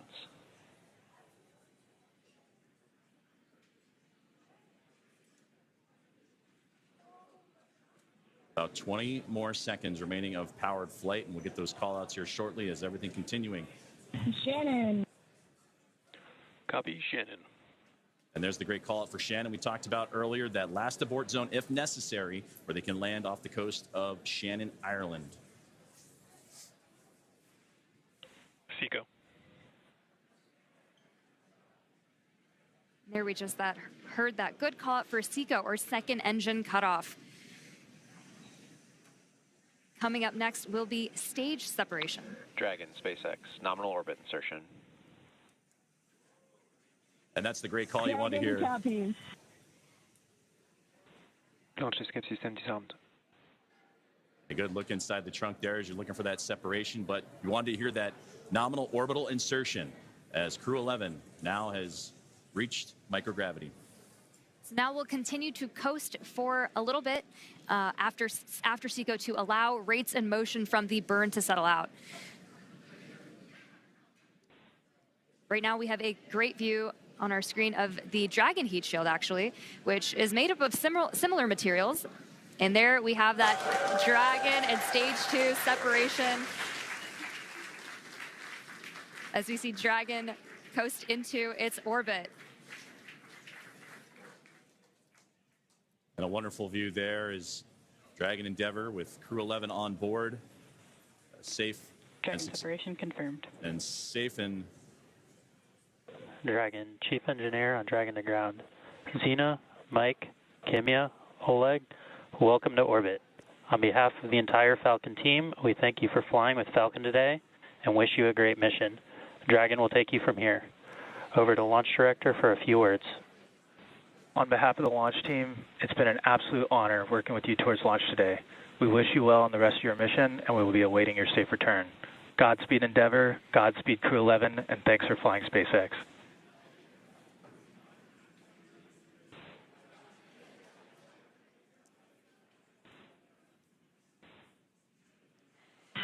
SpaceX, Dragon, I have no emotion but joy right now. That was absolutely transcendent. Ride of a lifetime.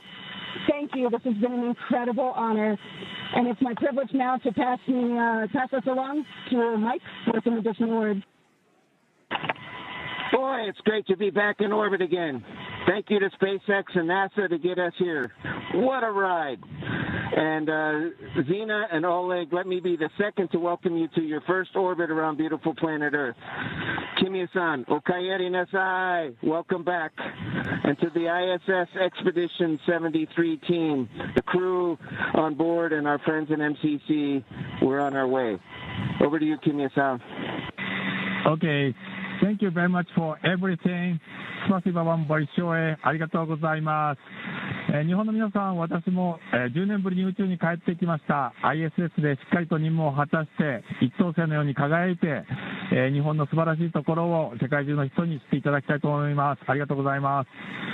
Я передаю Олег-сан, пожалуйста. Спасибо, Kimiya-san. Thank you very much. Arigato gozaimasu. And спасибо всем. I'd like for the beginning to say thank you very much, Roscosmos, SpaceX, and NASA for this unique opportunity to be here with my great crew. Дорогие друзья, находясь на космическом корабле и облетая нашу родную планету, я испытываю неописуемое счастье и восторг. Хочу выразить слова благодарности всей нашей стране, Соединенным Штатам Америки и России за эту уникальную возможность, а также Роскосмосу. Хочу выразить слова благодарности своей школе, в которой я учился, номер 103 в городе Челябинске, выразить благодарность Краснодарскому высшему военному авиационному училищу летчиков и 22-му гвардейскому истребительному авиационному полку, а также сотрудникам Центра подготовки космонавтов, кто искренне верил и болел за эту идею отправить меня в космос. Обещаю выполнить все поставленные передо мной задачи на отлично. Ура!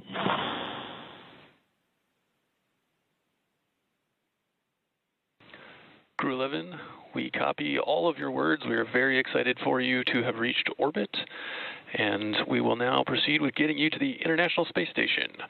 You have approximately 3 minutes left in this ground station pass if you'd like to introduce your zero-G indicator.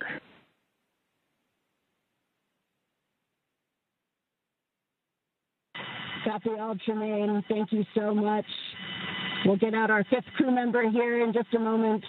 This zero-G indicator honors a shared memory with our lead trainer, Paul Weiss. For all the mentors and team members who got us here through sacrifice of time and dedication, I hope we made you proud today. Thank you so much.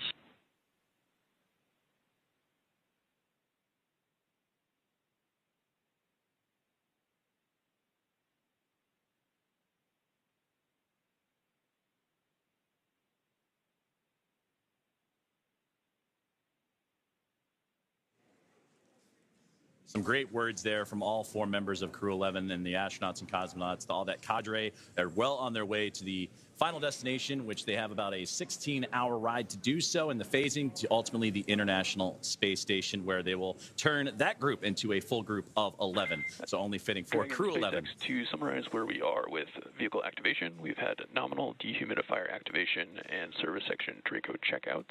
We're currently opening the nose cone. We have just gotten confirmation that nose cone... Copies all. And we'll be ready for visors open with ECOS activation complete. We just had great comms that nose cone deploy is underway. The 6 hooks that hold the nose cone in place during the launch and ascent portions have to retract, and then the nose cone will be able to start to swing open and deploy. This uncovers a number of critical systems for the flight up to the space station, including the forward bulkhead thrusters and the docking hatch. And that call from the core here in Hawthorne indicating that we had good checkouts of the 12 Draco thrusters around the service section. 4 to go after we get the nose cone open and the ECLIS, the environmental control and life support system, activated inside Dragon. Soon the crew will be able to get their visors open and get out of their suits and settle in for their ride to the space station. And we'll continue to get those call outs and hear about the nose cone again. Right now, currently opening. The hooks have been opening, and then we're doing so during the great words from the crew. So we'll continue to monitor and waiting as the nose cone is deploying at the moment. And we'll wait for that final confirmation that it is open. And Crew-11 can continue its journey on as we await those last few moments here as nose cone deployment currently underway. And a great view of Dragon as it went up the eastern seaboard, and we had a view for a moment there as, again, passing over ground stations And that's what provides us the great views that you've been seeing throughout today's broadcast inside the Dragon spacecraft. And there's a great look at that single Merlin vacuum engine that helped propel Crew-11 into orbit. And a great view of looking outward across the arch of the Earth. Despite all of the weather issues we were having on ground leading up to launch, we seem to be having some really clear, amazing views in space today. And now 16.5 minutes into flight, you're right. It was threading the needle, but they were able to get up and above the clouds. And even watching that ascent for stage one was wonderful to see them bypass those clouds that we were talking about a lot today. But again, as we await for further views inside the Dragon spacecraft and from their pursuit, Crew-11 to the International Space Station, we're now standing by for nose cone deploy as the team on the ground in Hawthorne, California, right there inside SpaceX Mission Control, actively monitoring all of those systems. You mentioned the Eclipse system inside, and once everything checks the appropriate boxes, then Crew-11 can doff or get out of their spacesuits, those new IVA suit for Mike Fincke and company. And then from there, it's going to be about a 16-hour ride to the International Space Station, and that's where they will link up with the orbiting laboratory and the 7 current residents on there. Crew 10 is currently on board, as well as Soyuz MS-27 with NASA astronaut Johnny Kim, and they'll bring that 7 to a team of 11, hopefully in the early morning hours coming up tomorrow.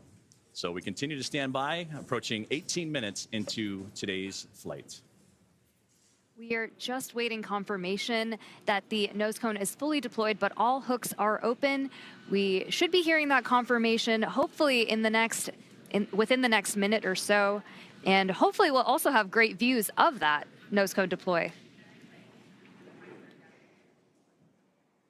And that's a great view on the right-hand side of the International Space Station Flight Control Room in Houston, Texas, at NASA's Johnson Space Center, where we got updates throughout the day today from Sandra Jones as the International Space Station monitoring today's flight and the ascent of NASA SpaceX Crew-11. And they pulled goal earlier on as they are ready to receive Dragon.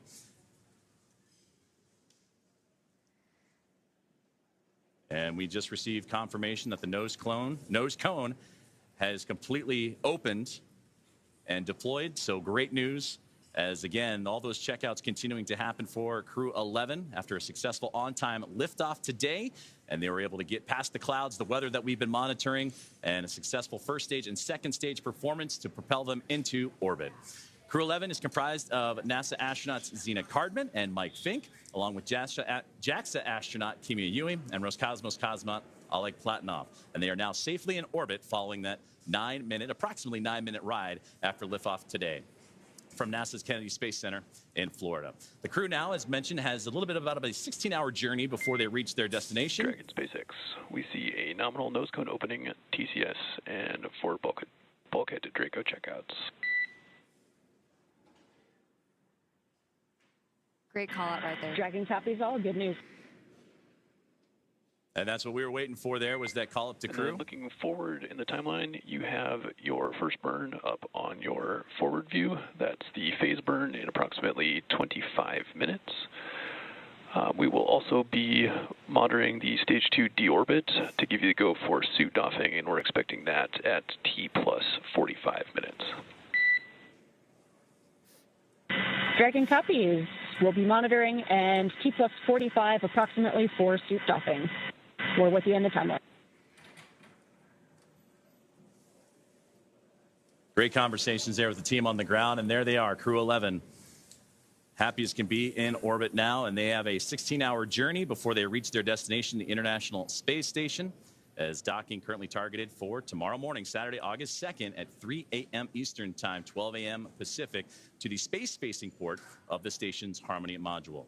Now, between now and then, Dragon will perform a series of burns as it catches up to the space station. And that first burn you heard him talking about is the phase burn, and that happens about 30 minutes or so from now. So we'll continue to monitor the Dragon spacecraft, or the teams on the ground will continue to monitor that first of a sequence of burns to help them stair-step their way up to the International Space Station. Human spaceflight has come so far in the last 5 years with Dragon. In addition to flying people, SpaceX's Dragon spacecraft also enables researchers the opportunity to fly critical science to orbit. So far, SpaceX and Dragon have carried more than 1,000 research experiments to and from low Earth orbit, both to the International Space Station and on our free flyer missions. From DNA sequencing to 3D printing, studies enabled by Dragon and the space station test a variety of technologies, systems, and materials that will be needed for future long-duration exploration missions. Every mission yields critical science, critical research, and learnings that help make life both on Earth and in space better.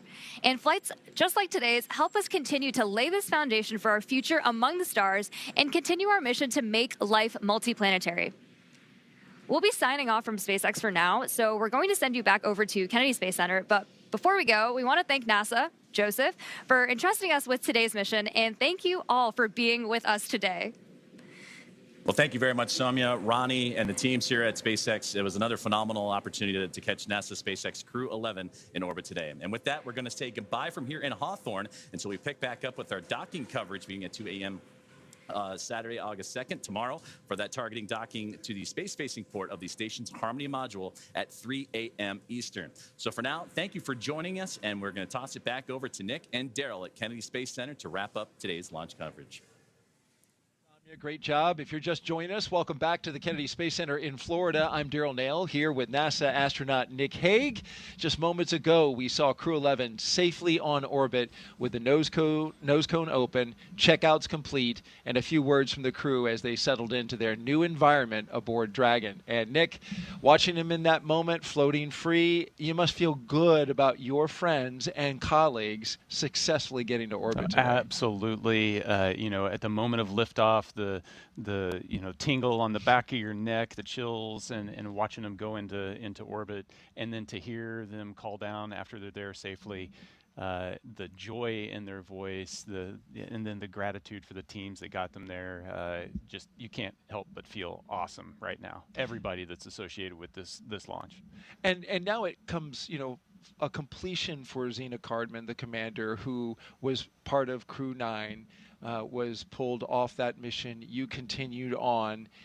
This is now her chance. Now she's in space. She had to wait a little bit longer, but now finally gets to fly. Yeah, it's a full circle moment, and it's a thrill to be here and just be part of it. We appreciate you from the very start saying that you wanted to document this moment with her. Here at the Kennedy Space Center, watching them go up at that moment. Mike Fincke has been around for a while. He's a veteran astronaut, but there's been quite a gap. He finally now, after 14 years, back up in space. Yeah, talk about patience being a key quality of an astronaut. It's not just sitting strapped into a rocket for 2.5 hours prior to launch and not being able to move.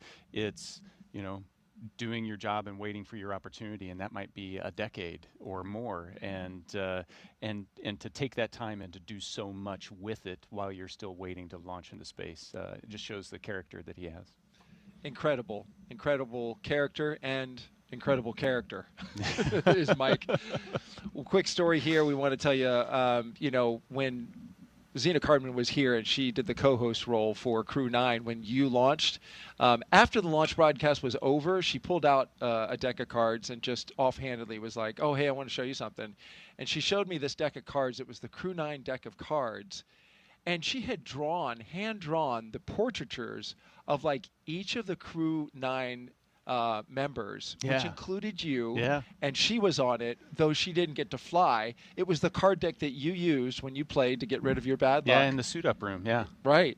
And so I'm like, you hand-drew these? I was like super impressed. So, of course, fast forward to recently, you walk in the pre-production meeting and you're like, hey, Zena wants to have this deck of cards. It's the Crew-11 deck of cards, and we want to show them to you now. And she redrew her crew. And we want to show those to you. Hold that up. She's an amazing artist. All the crew members each got a face card. So she's on there, Oleg's on there, Mike and Kimiya. And here they are. She hand drew this. We have a close-up of this shot. We want to show you so you can get a real full appreciation. Hand-drawn portraitures by Zena Cardman, the commander. You talk about many talents. Just another talent in what appears to be just this extremely well-rounded astronaut and commander. Oh, absolutely. not all astronauts are created equal. I cannot do that. She is talented. That's incredible. And of course, they played with this deck of cards when they got rid of Zena's bad luck today. Yeah, and it worked. And it worked. Look at that weather. We were looking at the cloud just off to the south. You know, the power of positive thinking. Your positive thinking is like, perfect. All right, we're going to send it back out for one more interview with Tony. And in the meantime, you and I are going to play some high-low card for your next space assignment. See if I can win it from you. Tony, take it away. Thanks, Daryl. Looking forward to who wins that game. Joining me is now Stephen Chan with the Commercial Crew program. Stephen, what an amazing launch and landing of Falcon's first stage. How you feeling? That was amazing, Tony. To watch the Crew-11 Dragon flying up on the Falcon 9, it's incredible, to see that. On a personal note, Mike Fincke is a dear friend of the family, and it warms my heart to see him to go back to space station to work and live there. I am the external liaison for the Commercial Crew program, so it's my job to make sure that our external partners are coordinated and informed to support our missions, and those partners include Coast Guard, FAA, Air Force, Space Force, and other DoD partners. Today, the Coast Guard is out there making sure the waterway is safe, and FAA is clearing the waterway. So it is. I get to see how much work it goes behind the scenes to make sure our missions are successful, and I am looking forward to have the Crew-11 get on orbit and then come back safely with Crew-10. Steve, you played a critical role in changing the splashdown locations for Dragon to the Pacific Ocean. Can you talk to us a little bit about your role in that and the significance in changing those splashdown locations? Yes, the moving Dragon recovery to Pacific all had to do about the safety of the public, and the trunk debris. By going to the Pacific, we ensure that the trunk is entered over Pacific Ocean and have no risk at all to the public. So, and thanks to our external partners, we work with them to make sure that the Dragon can be recovered safely, and they can perform their important missions, like keeping the waterway safe, keeping the airspace safe, and then the DoD can perform their missions around California coast. Speaking about all of those external partners that you have to work with, it took a huge effort to get this underway. Can you tell us a little bit more about how that worked? Yes, so for our West Coast partners, the Dragon landing in the Pacific is a new challenge for them. And they have, as I mentioned earlier, they have their other national priorities. So we are very thankful to our partners and their leadership who recognize that Dragon is also a very important national priority. So we're very thankful to our Coast Guard, Navy, other DoD partners and FAA that help us make that happen, and I'm looking forward to work with them to bring Crew-10 home safely. They have SpaceX have successfully brought back 3 Dragon the last few months, and we are confident they can help us get there in the next few weeks. Absolutely. Yeah, absolutely, Steve. We just launched, but like you said, we now have the rest of the mission. We have to bring Crew-10 home. Can you tell us what are the next steps for you? Where will you be going next? We'll be working with SpaceX and our government partners to make sure we look at those reentry opportunities and coordinate and inform each other, all the important activities. So it's just a lot of coordination, and we're thankful that our partner worked with us on this national priority. Absolutely. Well, we wish you the best of luck on the rest of the mission. Thank you so much for joining us. And Thank you, Tony. We'll send it back to Daryl and Nick. All right, thank you so much, Tony. And certainly you can hear the emotion in people's voices, especially Stephen here. Just so proud of seeing Mike Fincke. He has touched a lot of people here at the Kennedy Space Center in his time working with everyone here throughout the Commercial Crew program. Yeah, absolutely. He has had an impact. And you had an impact on me. I lost to you for your next space assignment. So we need to clear the record here, because you tried to stack the deck and karma won out there because you dealt me the ace by accident. So I'm sorry. That's just the way it goes.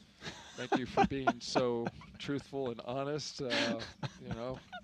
Is this show over yet?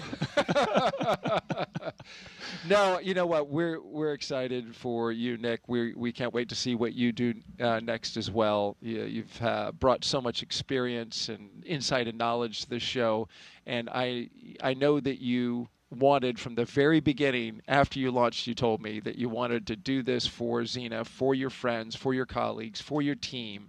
And you're a stand-up guy telling us early on, like, hey, I'll be there and I'll do it. Thank you very much for that. No, my pleasure. Can you take one more social question before we bug out? We didn't hit 8 yet, so yes. Let's do it. One more social question. Let's see if we can get it fired up here. Yes, Aaron Anzar is the winner with, what is your best memory as an astronaut? Wow, you can imagine. There are so many memories that are created. I've listened to you for a couple days now, and it's fascinating to hear each and every one that you remember. But what would you put as the number one memory?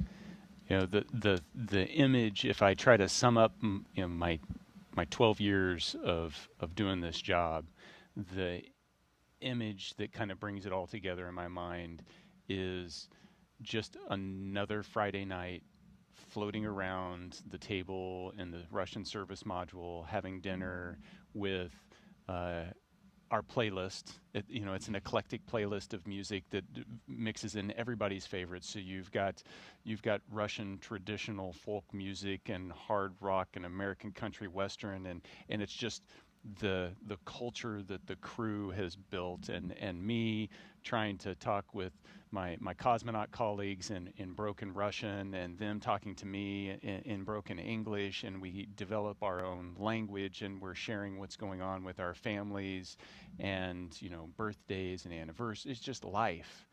And we've built that in space. And there's just so many unique aspects, just how you're eating and people are floating around, that it's so normal. It becomes so normal to do that, and that's my hope, is that we can get more people to experience that normal living in space, but also that normal of bringing together people from around the globe and just getting to know each other. Yeah, understanding each other, appreciating where we come from as different countries. What strikes me about that is a memory that you chose is you went on EVAs. You went outside the spacecraft, outside and saw the entire planet underneath your feet, but you pick a very human moment as the memory, a bonding moment among your crew that stands out as the number one. I'm sure there's a ton of great memories, but it was the human one at the end of the day. I mean, you can spend all day in the cupola staring at the Earth, and it's an amazing view. But when a crewmate floats up and watches it with you, it's just that much more spectacular. That's awesome. That's awesome. Nick Hague, NASA astronaut, and a brigadier general with the Space Force. Thank you so much for being here. You did a fantastic job. And with that, our coverage comes to a close. But the journey for Crew-11, well, it is just beginning. After a stunning launch from Kennedy Space Center and a successful ride to orbit, the crew is now on their way to the International Space Station. This is a shortened trip, 15.3 hours, with docking targeted for a Saturday, August 2nd. At approximately 3 a.m. Eastern Time. And we'll pick back up, of course, with our coverage beginning at 2 a.m. Eastern Time on that same Saturday, tomorrow, for a targeted docking at that moment. And so with that, we want to just say thank you to everyone who was participating in this show today. If you want to follow along with the mission, Crew-11's journey to the space station, just by check in with our real-time mission audio. It will have the flight controllers communicating with the team. You can check that out. The QR code that's at the bottom of your screen now, you just pull out your phone and scan that. You can watch on your phone or watch on your TV with a streaming app. We'll pick back up live with broadcast coverage about 2 hours before docking right here on NASA Plus. Nick, thanks again. Really appreciate it, man. 2 launch attempts. I mean, you were fantastic. This is a long slog through the day, but it's wonderful to document seeing your friends go up to space. Yeah, wouldn't want to be anywhere else. Absolutely. So with that, thank you so much for joining us. Have a great afternoon, everyone, and thank you again for watching us get these astronauts to space. Continue to follow us as well, and make sure that you keep looking up.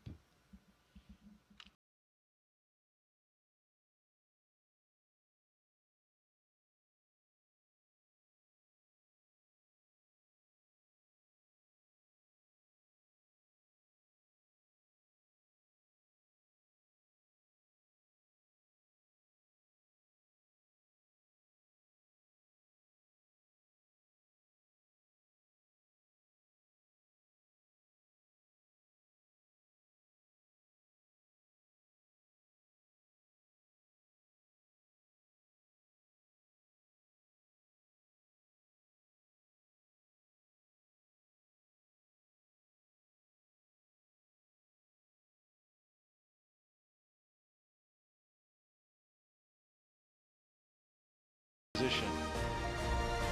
And the closeout crew closes the hatch to Dragon Endeavour. 3, 2, 1, ignition. Engines full power and liftoff. Go Falcon, go NASA, go Crew-11. Together we rise as NASA's SpaceX Crew-11 heads up to the International Space Station. Vehicles are pitching downrange. 1.7 million pounds of thrust. Propulsion is nominal. Propelling Falcon 9 as the vehicle pitching downrange and making its way up the East Coast, and will soon join Expedition 73 aboard the orbiting laboratory.